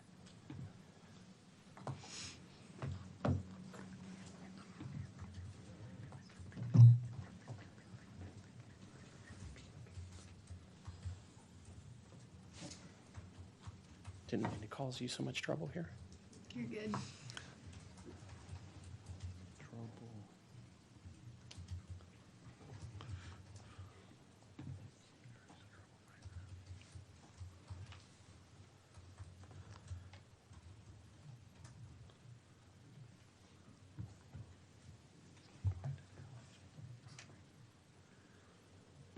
It's like a dark, sleepy room. I hate this room. Ironically, it's the only one with windows, but it feels dark. There we go. There we go. You're on there now. All right, so, sir, you certainly are Eric Opiella, and you're here on behalf of yourself, and you're for the bill, is that right? Yes, sir. Go ahead. This is a very important piece of legislation. I'm not going to reiterate all the rest of the items that other witnesses had stated. It's a bipartisan bill. It's a Senate companion sponsored by Senator Menendez over in the Senate. it's very important that we provide opportunities for people to correct these problems. But I want to bring your attention to another inconsistency between the transportation code and the election code that is implicated by this bill.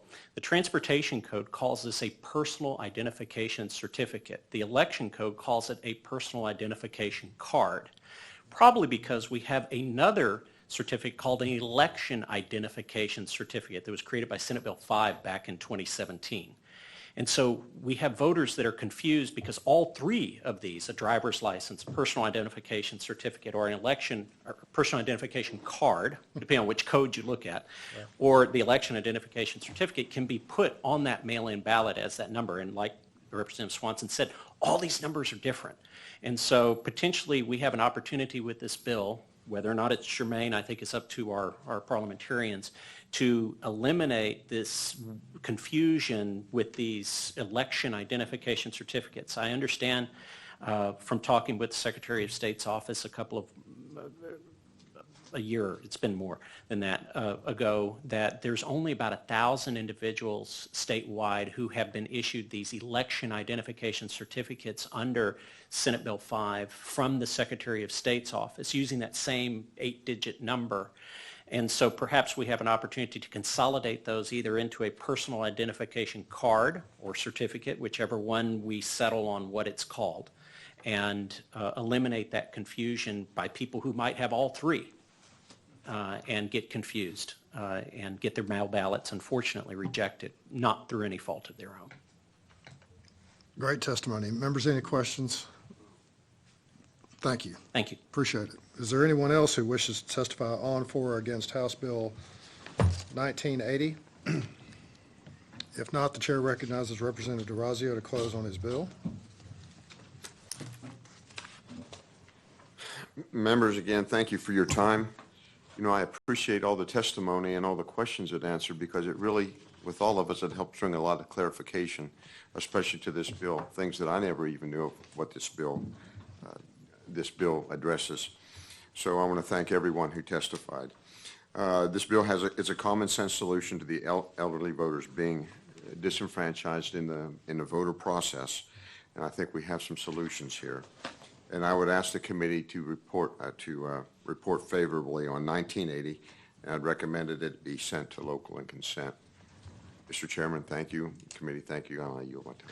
Thank you, sir. I'm not going to tell you how to do your own bill, but I would just ask that you work with the stakeholders and particularly with Mr. Opiella, and maybe we can do something in addition to what you have going on. You also want to check with the parliamentarians to make sure that we're germane. Absolutely. We appreciate you very much. The committee substitute is withdrawn. If there's no questions do you have a question? Anyone? If there's no question, the committee substitute is withdrawn. If there's no objection, House Bill 1980 will be left pending. I hear no objection. The chair hears that House Bill 1980 is left pending. Thank you, Representative. Thank you. I don't want to get Representative Timish and Swanson mad at me, okay? But I need to lay out a bill because I'm about to be called over to lay out a piece of legislation in another committee. You're gonna go down. All right. The chair lays out House Bill 3565 and recognizes Chairman Smith to explain his bill.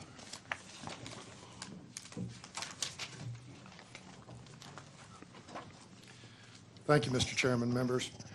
HB 3565 is intended to provide more transparency in campaign contributions between the January 30th day before primary election reporting deadline and the 8th day out primary reporting deadline. This bill requires a candidate for state senator, state representative, or the State Board of Education who accepts a contribution that exceeds $10,000 from an individual to file a report by fax, hand, or email by the end of the business day. Likewise, this bill requires a candidate for statewide office who accepts a contribution that exceeds $25,000 from an individual to file a report by fax, hand, or email by the end of business day. So what you got is state rep, state senator, state board, 10,000 or more, statewide, 25,000 or more. This change in how candidates report contributions will create a more transparent system leading up to the March primaries. It is important for the public to have more timely information as to whom is donating large amounts of money to individual campaigns. Thank you for your consideration of HB 3565, Mr. Chairman. I believe there may be some testimony, but maybe not, but I'd be glad to answer. Members, any questions? Any questions? Yes, Representative Swanson. Thank you. And Chairman Smith, can you just kind of quickly give us a little rundown of what is the law now compared to what you want to change it to? So in the way I understand it, in connection with the primary situation, once you get past January 1st, there's not a reporting mechanism until you get to about the 9th day before the primary. So what we have going on right now, and I've experienced this, I know many of us have, is significant amounts of money that are being poured into these campaigns after the first of the year because the donors know that the voters won't have an opportunity to really find out who's making all these donations because the first reporting doesn't have to be done until just right before the election. Okay, now don't we have a 30-day out? So if you get me Report. line on that, I think that there is a 30-day line out, especially in the general election scenario. So this would just, okay, then the entire time from January 1st, if you got 10,000 or more, you would immediately do a report. And I would assume if somebody handed it to you at 10 p.m., you have till the end of the next business day. Is that the way it would work? I think that's a good question. Just one second. Let me take a look.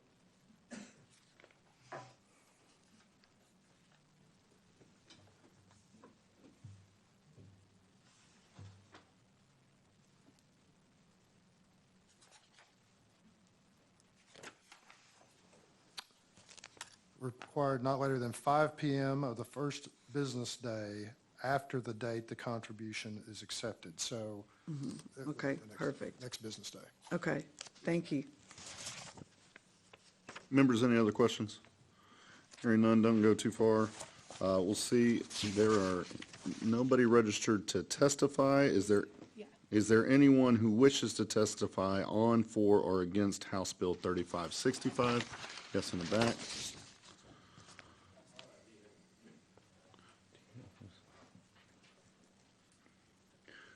You may have registered an opinion, and I'm sure we can get it checked over.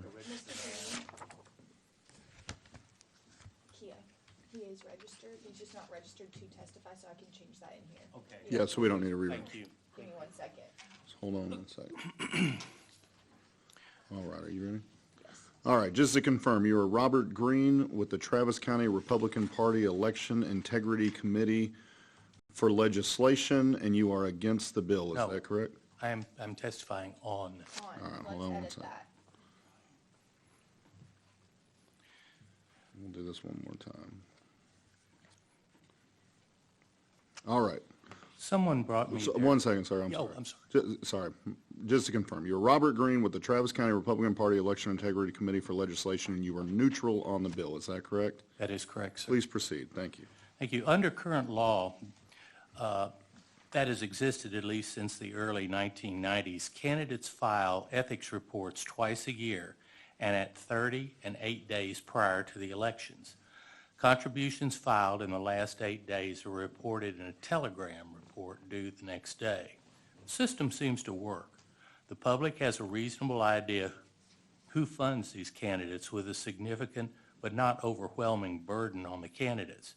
HB 3565 would require a telegram reports any time a contribution greater than $10,000 is received, $25,000 for statewide offices in an election year. Here's what's going on. The House establishment Republican members can't really defend their voting record in a primary, so they tend to vilify the donors to their challengers, especially if they have ties to the former Empower Texas.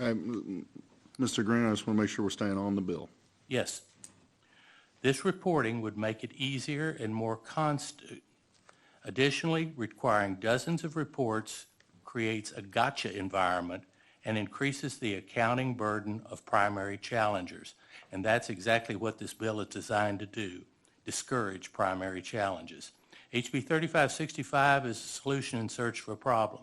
Under current law, we know exactly who donated to whom, and we know it in time to discuss it during the campaign. Members, any questions? Thank you, Mr. Green. Thank you. Is there anyone else who wishes to testify on, for, or against House Bill 3565?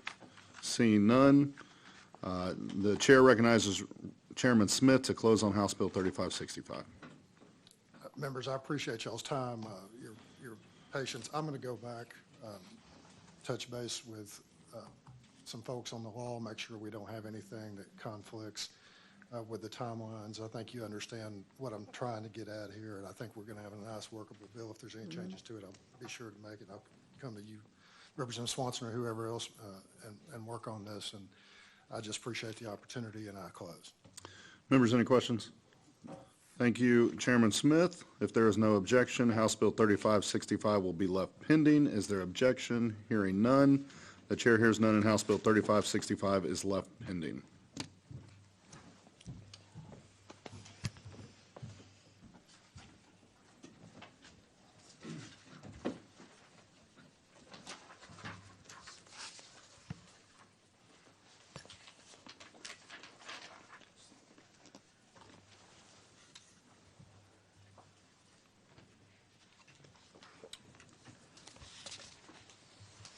I think I can hang in here just a little longer.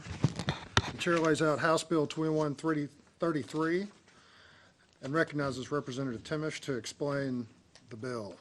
My understanding is there's a substitute. Representative Ayala offers a committee substitute. Go ahead. Thank you so much. Well, thank you, Chairman Smith and Vice Chair Busey, and members of the Elections Committee for giving me this opportunity to lay out House Bill 2133, as well as the committee substitute, which allows a municipality to change the date that they hold their general election for officers from the November uniform election date to the May uniform election date. Please note that this bill is limited to a municipality with a population of more than 30,000, with State Highway 121 running through it, that is wholly located within a county with a population of more than 500,000, that borders two counties with populations of more than 2 million each. In 2011, the 82nd Legislature passed several bills that offered administrative support to municipalities who wanted to make adjustments to their election dates without going through the extensive process of amending their city charter. One of these administrative changes passed in the 82nd was a bill amending Section 41.0052 of Title IV, Chapter 41 of the Election Code. This allowed any city who held the date on a date other than November to move their date to the date passage of a resolution. In November of 2012, a municipality in my district availed of this opportunity and passed a resolution to move their election dates, holding their first election on the new date in November of 2014. In the 10 years since, this municipality has experienced consistent constituent complaints regarding the November election date and have witnessed firsthand voter confusion between partisan and nonpartisan elections appearing on the same ballot. And I can attest to this because I constantly get questioned about why they're on the November ballot. Another unforeseen consequence that was complicated by the pandemic and the city staff trying to administer and support nonpartisan elections added on to the partisan November election process created human resource challenges during a time when local governments are already shorthanded. And it is significantly more expensive for a city to share their required portion of the cost of a November election, since those elections are happening countywide and are more costly for the county elections administrator. The city's portion of that much larger election is more expensive than when the municipality shares the expense of the May election equally with the local school district. For almost a decade, this municipality has made a genuine effort to make the switch to November elections work. Now they would like the opportunity to move their elections back to the May uniform election date, as many of their residents have requested, even at the expense of the city council and mayor shortening their terms by 6 months. The change to Section 41.0052 in the 82nd Legislature prevents any municipality from even making this change via their own charter amendment process. So only an amendment from the 88th legislature will return the city's option to utilize the May date. Vice Chair and members, thank you again for letting me lay this out. Again, this is applies to a population of a city more than 30,000 with a State Highway 121 running through it.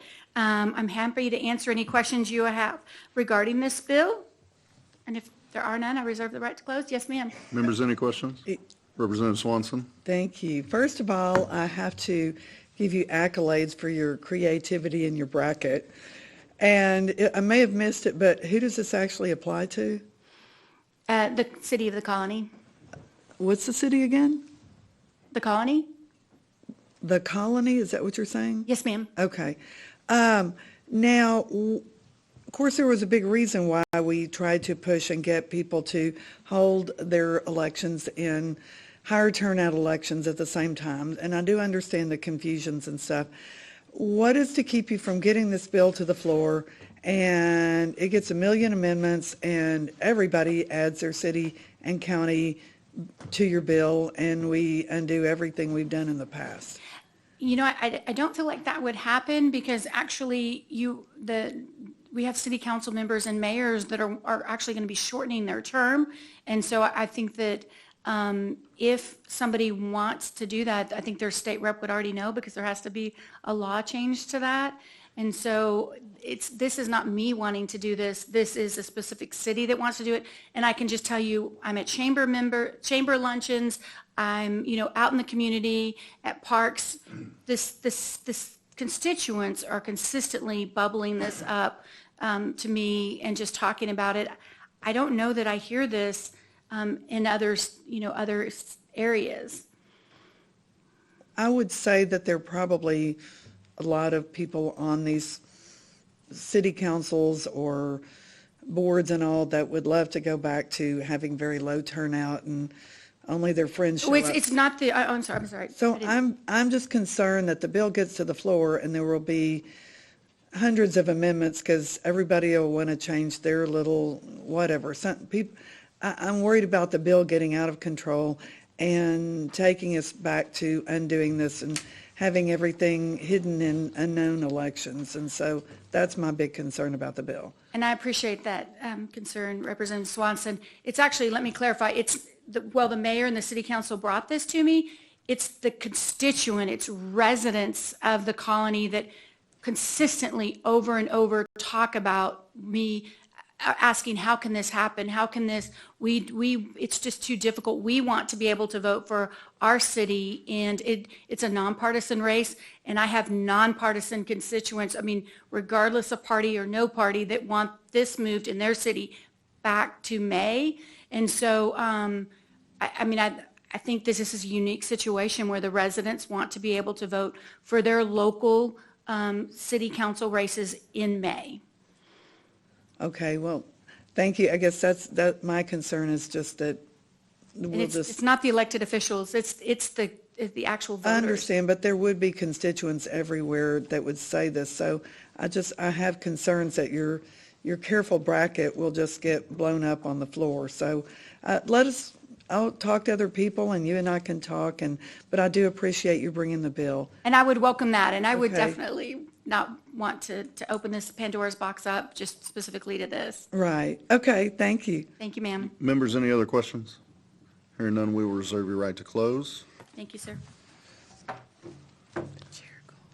The chair calls Richard Boyer.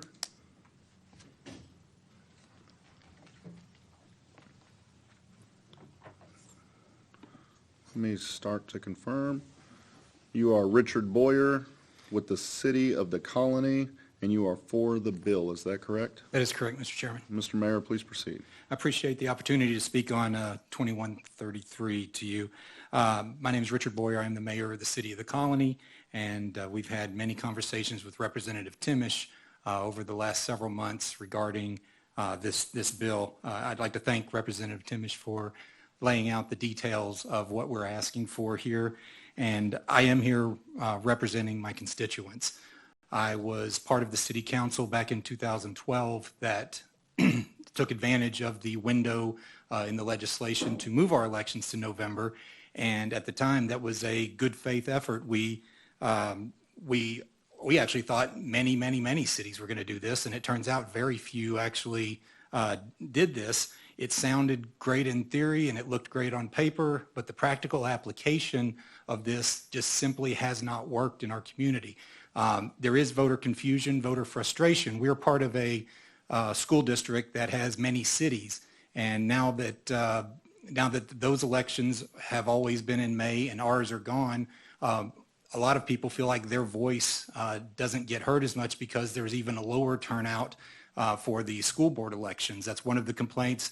There's the partisan complaints. We even went to our county elections folks with the concerns about the partisan and nonpartisan mixing on that. And at that time, we were told, no problem, we're going to put the nonpartisan elections at the top of the ballot, and then we'll get to the partisans. That sounded a little weird to us, but they assured us they could do that. Then we passed the resolution and moved the elections, and then the first time they create a ballot, they come back to us and say, sorry, you're going to be at the very bottom of the ballot. And what happens is voters get into the ballot positioning. If they're not completely familiar, they vote with however they voted with the rest of the ballot based on that party. And so we've seen that in the elections. We've had 6 elections since we moved our elections to November, and in the ones where they are shared with the national and state elections, we hear it over and over. They assume partisanship on a nonpartisan election based on ballot position. And as much as we've tried to educate voters on that we're at the very bottom of the ballot, however, it's a nonpartisan race, that message doesn't go through. And once I was elected mayor in November of 2021, and during that process, I had numerous folks saying, well, can you undo that? So I looked into what needed to happen to undo that, and it does take authorizing legislation. There's no way we can go back and do that ourselves.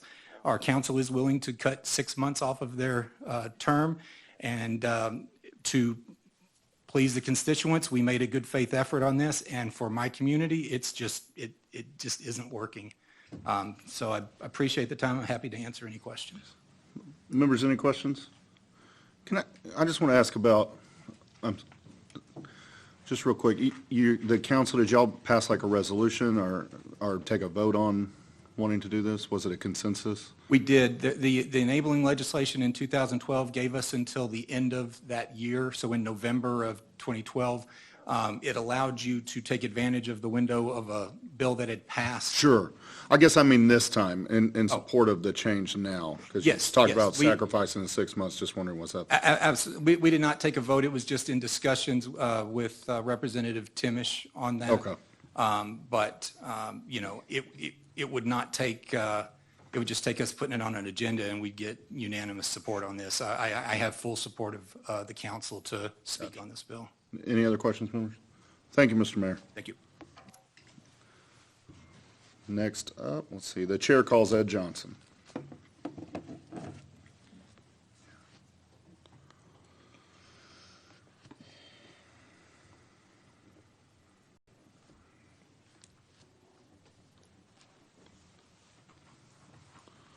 Let me get you in the system. You are Ed Johnson. You are here representing yourself, and you are against the bill. Is that correct? That is correct. Please proceed. I wanted to thank Representative Timish for modifying the bill from where it was originally written. It's now just a city. I kind of checked the geographics of all that. Very, very clever drafting. You did a great job. But I'm still, I guess, technically against the bill. For the last 3 sessions, we've worked toward moving elections out of May to November. Statistically, May elections are about a 2% turnout for the voters. November elections, when a school or a city has moved to November, their turnout, voters voting in that election increases to about 30%. It's a huge difference. This last pandemic was actually a windfall for voters to participate in their elections because we canceled May election in 2020, and it was moved to the November. May was moved to November because of the pandemic. The little city of Giddings that I spent a lot of time in, it was a 45% turnout. In the city election, it was a mayor's election. The mayor in our little city actually resigned right after that year, and next year they had a new mayor's election. And we only had city of Giddings went from almost 4,000 people voting in the city election to 150 people voting in the city mayor's election when it got moved back to May. So it's quite a downturn to go from a May Saturday election to the Tuesday November election, which has a lot higher turnout. Being in on a Tuesday gives voters the opportunity to vote in the election or gives them their awareness because they're more aware that that election is going on as opposed to the Saturday election.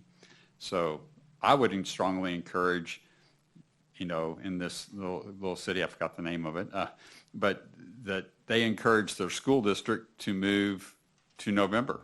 I mean, if the voters are confused about schools being on one election cycle and the other, let's encourage the schools to move to November.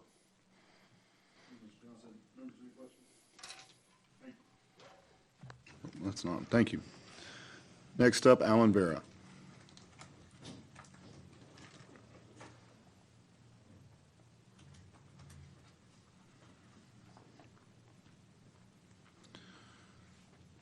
You are Alan Vera with the Harris County Republican Party Ballot Security Committee, and you are against the bill. Is that correct? That's correct, Mr. Chairman. Please proceed. Thank you. In large counties, May elections can be a real mess because the economies of scale of November aren't present. Many political subdivisions choose to run their own elections instead of having the county run it for them. That means that county voters have to go to 3 or even 4 different places to vote in May.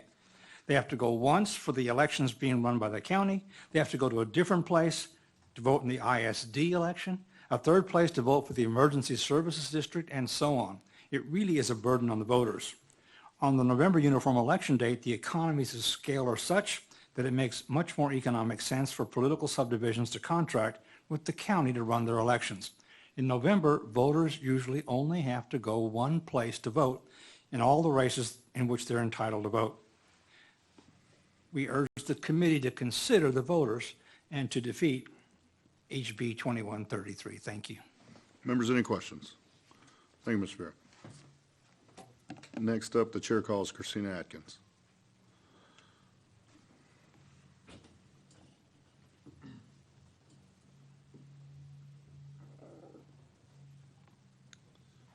You are Christina Atkins with the Texas Secretary of State. You are neutral on the bill and here as a resource witness. Is that correct? Yes, sir. Members, any questions? Thank you for being here. All right. Yeah. Is there anyone else who wishes to testify on, for, or against House Bill 2133? Seeing none, the chair recognizes Representative Timish to close on House Bill 2133.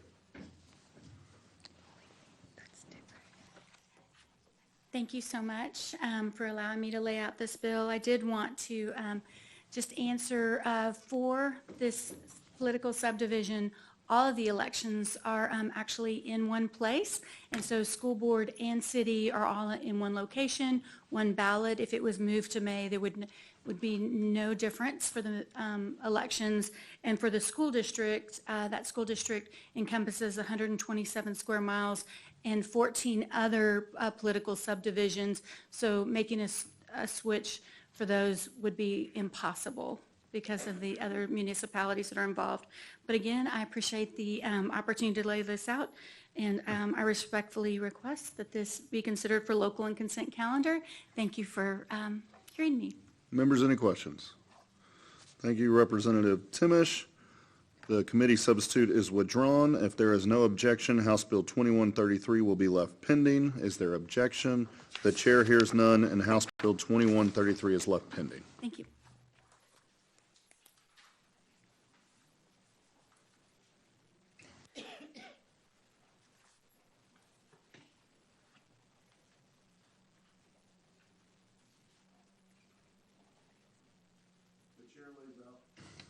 The chair lays out House Bill 3372 and recognizes Representative Timish to explain the bill. Representative De Ayala offers a committee substitute. All right, thank you so much, Vice Chair Busey and members of the Election Committee for giving me the opportunity to lay out House Bill 3372. This bill is very nuanced, and so I would like to just go through the steps, if you'll be patient with me to help me understand, because I think this will make it easier and streamline things for everyone. We have the committee substitute, which helps to both clarify and simplify the campaign finance reporting process in cases where contributions made by credit card incur a processing fee. This is something that I got to painfully experience when I had to file multiple campaign finance reports, as do most people in this room. The campaign finance report can be difficult and confusing for candidates who don't have access to someone with legal expertise in campaign finance and election laws. And those experts are few and far between, and there are not a lot of attorneys here in Texas who specialize in this. Nowhere is this more apparent than when trying to figure out how to correctly report the transaction of the processing fee incurred when a campaign donation is made by credit card. And there's going to be two different examples. The proper correct procedure for reporting a processing fee differs depending on how the donor and the credit card company choose to handle it. The first scenario we hope to address is when a credit card company simply deducts the processing fee from the original contribution at the time of the transaction. For instance, when a donor donates $40 to a campaign by a credit card, the processing company usually deducts a processing fee. For example, we're going to say $2 immediately so that the candidate only receives $38. Although the proper processing for reporting this is not currently spelled out clearly in the election code, in 2013, the Texas Ethics Commission issued an advisory opinion stating that in cases like this scenario, the full amount the donor intended to donate should be reported as a political contribution, and the deducted processing fee should be reported so that $2 is now reported separately as a political expenditure. In my example, the candidate would report the full $40 on their finance report Schedule A1 as a monetary contribution, and the $2 would be reported on Schedule F1 as an expenditure. House Bill 3372 would help to clarify this process for candidates by explicitly codifying the Texas Ethics Opinion into statute. The second scenario we hope to address with the committee substitute is closely related. Sometimes the credit card process offers the option to donate or defray the processing fee, allowing the donor to round up their donation, a small amount added to the donation, and the candidate receives the full amount. For the example, the donor would donate $40 and then pay an additional $2 to cover the processing fee. The election code does not address this scenario, nor has the Texas Ethics Commission had occasion to advise an opinion on it. At present, in order to correctly report this scenario, a candidate should report the $40 he or she received as the political contribution, but now also needs to report the $2 as a separate in-kind political contribution on Schedule A2. Hopefully you're following me. So in addition to the uncertainty for thousands of political candidates across the state on how to correctly report this and these fees, a candidate would receive many donations, which I received dozens and didn't realize that my credit card company during the middle of the campaign switched from allowing that $2 to be reduced. They kindly said, well, we can have you donate the $2 covering the fee. So in the middle of the campaign, we had to switch. And this is for every single donation. So House Bill 3372 and its committee substitute helps to clarify this process by making the correct processes for both scenarios explicit in the Elections Code. In addition, it seeks to simplify the reporting process by allowing candidates to aggregate all of such in-kind donations covering the credit card processing fees, regardless of how it was done, into one single reported contribution, which covers the duration of the applicable reporting period. Chairman Busey, thank you for letting me, Vice Chair, lay this out. If there aren't any questions? I reserve the right to close. I appreciate the title bump. No, it was very thorough. Members, any questions? Yeah, if you Hearing- filled out these campaign finance reports and you have to do all these as separate transactions, it's, yeah. Sure. I hear you. Well, we will reserve your right to close. Thank you so much. Thank you, sir. We will proceed to testimony. The chair calls Valerie DeBille, who will pass on testifying. So you're Valerie DeBille, representing yourself, and we will show you as not testifying. All right. Was that, all right. Where am I at? Is there anyone else who wishes to testify on, for, or against House Bill 3372? Seeing none, the chair will recognize Representative Timish to close on the bill. Thank you for allowing me to lay this out. I close. Members, any final questions? Yes, Representative Ayala. It's under your thing. You gotta feel for it.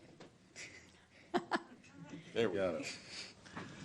Well, just a comment more than a question, but listening to your predecessor, Representative DeRazio, present his bill, and you present these two bills, it just goes to show what you're hearing around the Capitol, that this freshman class is just truly exceptional. So I just want to make sure that that's... Thank you, sir. I appreciate that. It's an honor to be here. Absolutely. Members, any other questions? Thank you, Representative. Thank you. Thank you, Representative Timish. The committee substitute is withdrawn. If there is no objection, House Bill 3372 will be left pending. Is there objection? The chair hears none, and House Bill 3372 is left pending.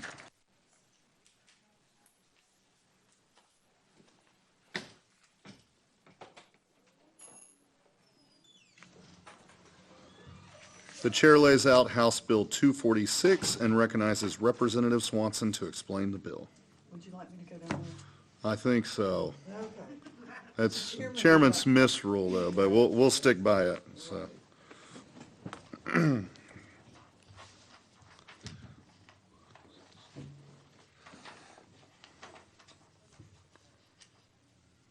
you are recognized to explain the bill. All right, thank you, Vice Chair Busey and members. Oh, yeah, it is members. Okay. This bill is House Bill 246, relating to a pilot program for recording activity at a ballot counting station. Be it enacted by the legislature, I'm sorry, I am on the bill and not on the layout. Okay. In the second called special session in the 87th legislature, the Texas House passed Senate Bill 1, which codified many long overdue corrections and reforms to Texas election code. Among the new requirements was the addition of video surveillance and live stream requirements for all areas containing already counted ballots. Keep in mind, this does not apply to places where people are actually voting. This is about central count and other places. Unfortunately, despite such positive reforms to make the security of ballots more transparent, many of the current live stream requirements are only bracketed to counties with a population greater than 100,000, leaving many smaller counties with little accessibility or surveillance during election contests. At the same time, in large counties like Harris, where cameras are required under law, the reliability and quality of the video feed can often vary. Sometimes the cameras are placed at a poor angle or at a far distance, making it near impossible for someone viewing the video feed to clearly see the interactions between the election workers and counted ballots. This creates significant problems because under Senate Bill 1, there is a mandatory requirement for a paper trail in every election and new procedures that must occur at the central count. Without the effective implementation of a video system where a viewer can see every step of this process, it can be much harder to determine if an election worker was following the law or breaking it. One of the benefits of the video recording system implemented last session is that it creates a non-biased record of what did or did not occur in ballot counting rooms and central counting stations. The requirements ensure that all actions taken by parties involved in an election are above board, beyond a shadow of a doubt. To further this intent, the Secretary of State must develop standardized best practices for video recording and streamlining ballot counting regardless of if it's planning, camera location, and best equipment. House Bill 246 authorizes a pilot program wherein the Secretary of State will select 6 participating counties of varying populations, 2 with a population less than 500,000, 2 with a population between 50,000 and 100,000, and 2 with a population less than 5,000, and require them to use a video recording device to record ballot counting in at least 20% of precincts. In discussions with stakeholders, my office is preparing a committee substitute for this legislation that will include a clarifying provision requiring counties all accepting mail-in ballots, cured ballots, and provisional ballots that occur after election night, as well as further clarify the intended county population segments to ensure that a diverse mix of counties are sampled for the program. The committee substitute will also clarify that this legislation is not attempting to place cameras in every polling location where machines are counting ballots. The scope of the pilot program would extend to areas already covered under 87-2, Senate Bill 1's video requirements. The pilot program will operate for the next biennium until January 31, 2025, when the Secretary of State's office will submit a report to the legislature that lists which counties participated, how many precincts used recorded video, best practices for placement and video recording devices, and best angles for distance, visibility, and clarity. House Bill 246 will allow the state to have optimal data and field-tested best practices for video surveillance in rural, suburban, and urban counties to work towards expanding the parts of the video surveillance requirement that is successful while trimming out wasted resources on inefficiencies in the process. The legislation also does not have a fiscal note. However, in the event that unforeseen costs arise, my office has filed a contingency rider to ensure that the Secretary of State has the flexibility to implement the program effectively. At the program's conclusion, the legislature will have the necessary tools for standardizing this important requirement in code to ensure counties have clear expectations on video recording going forward and citizens have easy access to the most crucial aspect of their government. Thank you, Mr. Vice Chairman and committee members. I'm happy to answer any questions you may have and respectfully request time to close. Any questions? We will reserve your right to close. The chair calls Robert Green. Yeah. It's hard to see. All right. Just to confirm, you are Robert Green with the Travis County Republican Party Election Integrity Committee for Legislation, and you are for the bill. Is that correct? Yes, sir, I am. Please proceed. My testimony is going to be very short. I support it. We have this type of procedure here in Travis County. It provides for transparency, and it provides, I think, down the road for accuracy of our elections. So I'm definitely in favor for it, and our party is in favor for it. Thank you. Members, any questions? Thank you, sir. Thank you. Next up, the chair calls Heather Hawthorne.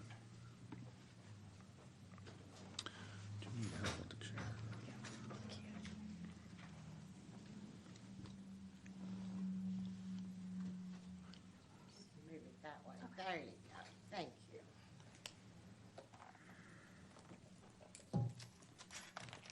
Good afternoon. You are Heather Hawthorne, County and District Clerks Association of Texas and self, representing the County and District Clerks Association of Texas and self, and you are neutral on the bill. Is that correct? That is correct. Please proceed. Thank you. Thank you, Vice Chairman and members. Representative Swanson, of course, the county clerks are all about transparency. We do have some concerns that we'd be more than happy to help. We know this is a pilot program, but we feel like there was a reason for in last session on the video recording, having those brackets of population, and it was mainly because of cost. And I just want to note that there are broadband issues all over Texas, and so those county clerks that I represent that live in very rural areas of the state have major concerns about broadband issues, being able to record those things. And also, I think we've said it a few times, that not all polling places are created equally. And so a lot of these polling locations are not owned by the counties. So doing it for 20% of your polling locations, you may have to use schools, or you use libraries or whatever, and the county doesn't own that. So we would have to equip those polling locations with video surveillance to be able to make this work. So we're kind of, we understand transparency. We just want to make sure that it's cost effective and efficient, especially for small counties. My good friend in Wheeler County said that the local plumber or electrician is 45 minutes away. So, you know, that's not real easy to implement, and felt like they couldn't comply with some of these things if it was put down on the smaller counties. Members, any questions? Representative Swanson? Yes, I just wanted to thank you for that, and if you could get with my office, and this is my legislative director right here, and see whether we've fixed issues you have with the committee sub, but also give us any input you have. And we also are expecting the Secretary of State to do this, but so we have to figure out, if you don't even have broadband, like, can you just work with us on that and make sure that you're happy with it? We'll make anything work. Okay, so. all right, thank you. Thank you. Members, any other questions? Thank you. Thank you, sir. Next up, the chair calls Adam Haynes.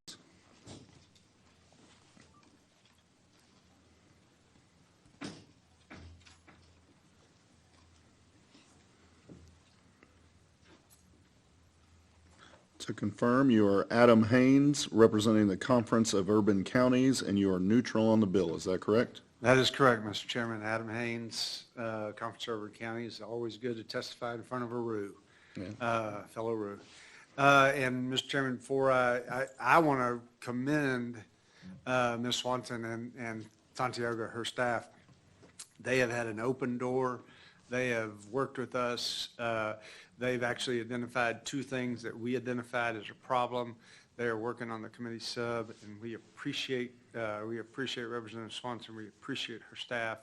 Our concerns on the bill, we were going to testify no, but because they've had such an open door, we'd rather be part of the solution than we are the problem.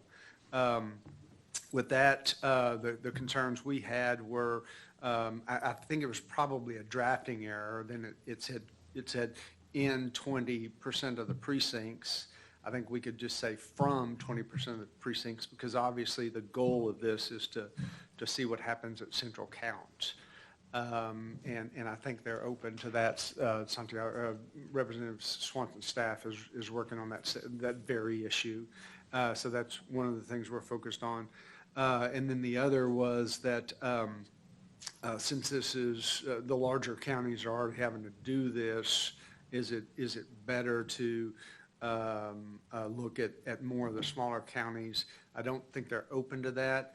And so our alternative would be, then let's just take the existing equipment that's in the largest, because we've already got some of this equipment, and then just review the video or apply our own video equipment to the survey and cut the cost to the Secretary of State's office, because they wouldn't have to come and put their equipment out. And so we can work on that, and then use that existing feed to determine what the best practices are. And then the final one is the program runs until into the legislative session in 2025. We would suggest that it stop a little bit earlier. I know you want to get full data from the last election, which would be, I think, November the 11th of 24. But if you go into, and it ends now January 31st of '25, Ledge Council can move mountains, but that may be a little tight to get something to do. So we would suggest maybe the end of December or something like that. But very minor, and she's been great to work with. That I can answer any questions. Members, any questions? Thank you, sir. The chair calls Alan Vera.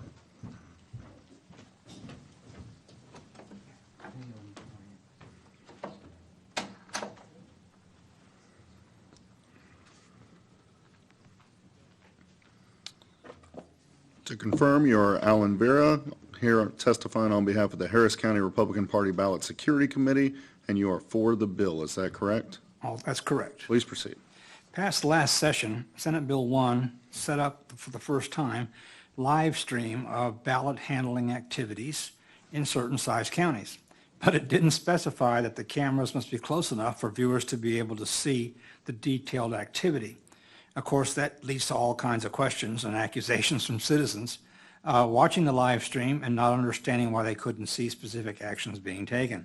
In Dallas County, for example, the argument about whether or not the ES&S contractor actually counting the ballots did or did not take thumb drives out of his briefcase and insert them in a telecomputer could not be settled by the video. That's the quality problem they face. This bill simply creates a pilot program to determine if closer video scrutiny of the vote and ballot handling process can be provided to interested voters, candidates, and parties, and to test whether such close-up video can help settle debates and accusations raised over processes observed. We've already crossed the bridge to live stream. This bill simply proposes a test of whether we can make the live stream more meaningful and helpful to all voters and candidates across the state. We urge the committee to report HB 246 favorably to the full House. Thank you. Members, any questions? Thank you, sir. The chair calls Christina Adkins.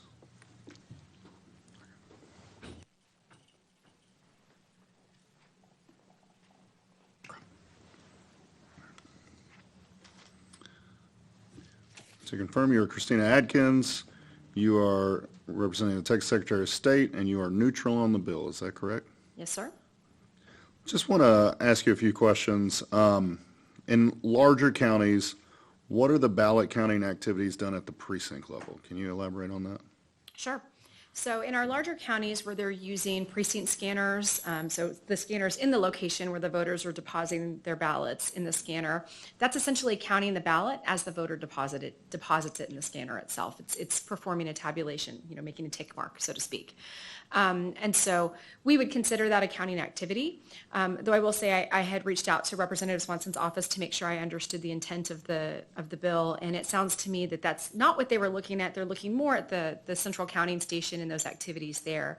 So I think that's what my understanding is. They're working on addressing it to clarify that. Yes. Does this at all refer to a voter placing their marked ballot in a scanner? As written?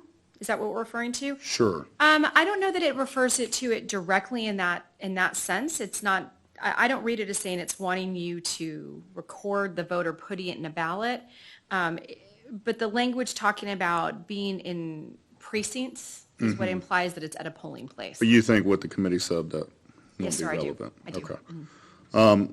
Another question. Could there be any voter intimidation or cybersecurity concerns here as drafted? Or if you'd speak as drafted, then maybe as contemplated in the committee side? If we're not talking about recording activities in the locations, we're just talking about recording activities at like the central counting station, or in some situations it might be a ballot board that's performing counting activities, then I wouldn't see room for voter intimidation to be an issue, because these are ballots that have already been cast or deposited in a ballot box. So it's not interacting with the voter in the moment that they're casting that ballot or depositing it or putting it in the mail.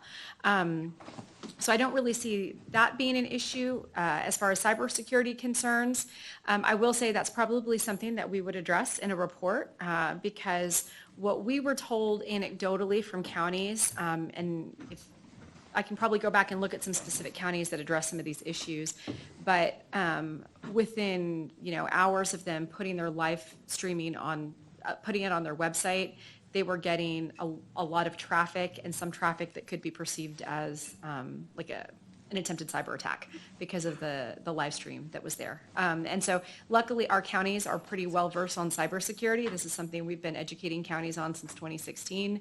A lot of very, very active involvement in this area. So I don't believe this has been a problem for counties, but they did see an uptick in traffic to their websites that was concerning. Thanks so much. Members, any other questions? Representative Ayala. A couple. What I heard in the bill and from some of the witnesses was the quality of the video currently. And I'm trying to remember where the cameras were in Harris County, my county. But is there any requirement in current law as to the quality of the camera or the resolution requirements or anything like that that deal with the camera quality when we? No, sir, not currently in the law. There's nothing that defines it on that level. And I think, while we have seen some variations from county to county on how they implemented this, some counties use very, sophisticated surveillance cameras. There were a number of counties for cost reasons used things like Ring cameras to help meet those requirements. We haven't had a lot of complaints in our office about the quality of the video footage. We have had folks express concerns about placement of cameras. I will say that is something that I have heard about. And, it's hard to prescribe very specific standards on how to place a camera because the space varies so much from county to county.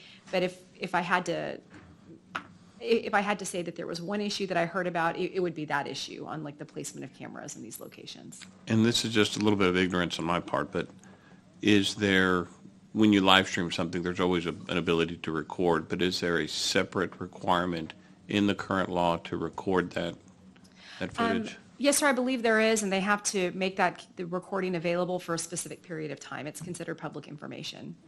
Okay. Let me ask you one more question. Just as you've looked at the bill and you're exploring how this study is going to be most effective to provide information moving forward, do we have the right brackets in your opinion? Size, do you have any feedback on that? Are we approaching that of getting a good kind of overlay of the state of the areas that are already not required? That's a great question. And so I did have my folks look at this, or one of my folks took it upon themselves to look at this and figure out what counties we were talking about here. So the brackets that are in here, we've got about 50 counties that are under 5,000 in population. It's a pretty big number. And so I think looking at some of those smaller counties and the challenges they might face from a resource perspective, a broadband perspective, whatever those issues are, a smaller county, that is a really good place to look. I will say it looks like there is a bracket in here that we're kind of missing because we go from 500,000 and above to between 50,000 and 100,000. And so the great majority of our counties fall in that bracket right there. And so, that right now, the provisions in Senate Bill 1 that related to the recording of central counting stations, it was specific to counties 100,000 and over in population. So making sure we're including some of those folks that are under 100,000 would probably, but not quite, between that 50 and 100,000, that mark would be important to include those. We'll get some of those, but we may not get all of them. Absolutely. Thank you. Representative Swanson. I just wanted to confirm, I think these brackets you have worked with my office on, and Yes, you ma'am. specifically made sure that we knew about the problems. And so if we can we'll make sure that you're Absolutely. happy with whatever the brackets come up with. Yes, ma'am, and I did speak to your office yesterday, and they were very informative and said that these are, when we talked about the bill itself to make sure I understood the intent of what we were trying to do here, they did tell me that there were a couple of different things they were looking at, and brackets was one of the issues. Yes, Thank ma'am. you. Members, any further questions? Thank you. All right. Is there anyone else who wishes to testify on, for, or against House Bill 246? Yes, in the back. Come on up.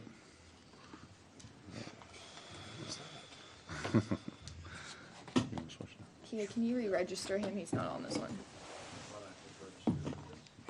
It's not showing you, so if you don't mind re-registering. I can add you as testifying. Okay, there you go. You're in there, just not testifying. Okay. didn't recognize him yet, so. Can you confirm him? Good afternoon, Mr. Johnson. Yes, You are Ed Johnson. You're testifying on behalf of yourself, and you're for the bill. Is that correct? that is correct. Go ahead. Okay.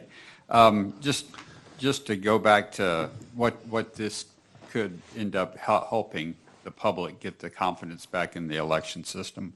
In it was about 2002, Harris County went full to electronic voting.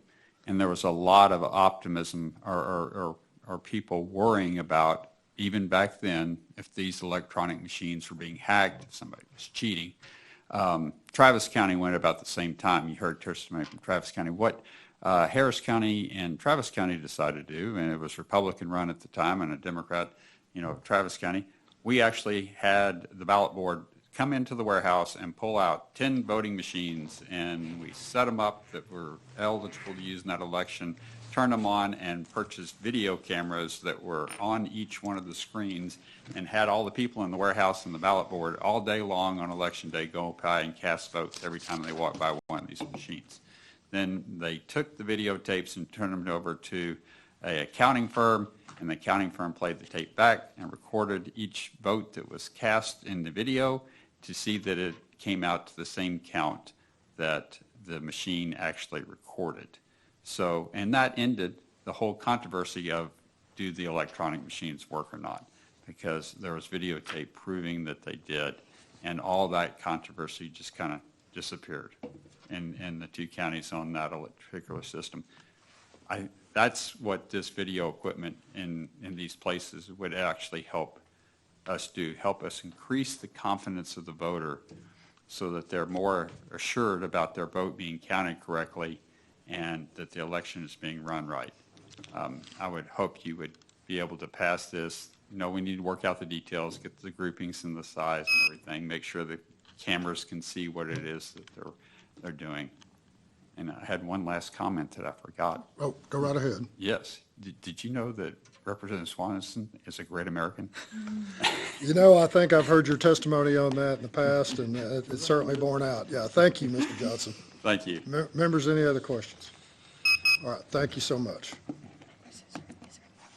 Is there anyone else who wishes to testify on, for, or against House Bill 246? If not, the chair recognizes Representative Swanson to close.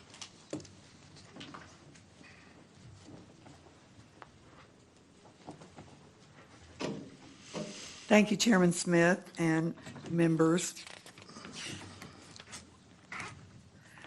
House Bill 246 will equip the legislature with the necessary information to standardize ballot counting in an effective way that best supports our counties and citizens. I did want to say that in this program, where the large counties are now already required to have video cameras, those cameras can always be used in the Secretary of State's study, this pilot program. They're going to be learning what should be the top procedure. Are these cameras good enough quality? Where are they being put? All of that stuff. So we're not just saying, run out and randomly buy new equipment. We're saying we want to figure out what works and what doesn't. So I would respectfully request a favorable consideration from the committee. And again, we're working on a committee sub with all the stakeholders. Thank you. Thank you, Representative. Members, any questions? Thank you so much. If there's no objection, House Bill 246 will be left pending. I don't hear one, so House Bill 246 is left pending. And members, that concludes today's agenda. If there's any other business, I hear none. The Election Committee stands adjourned, subject to the call of the chair.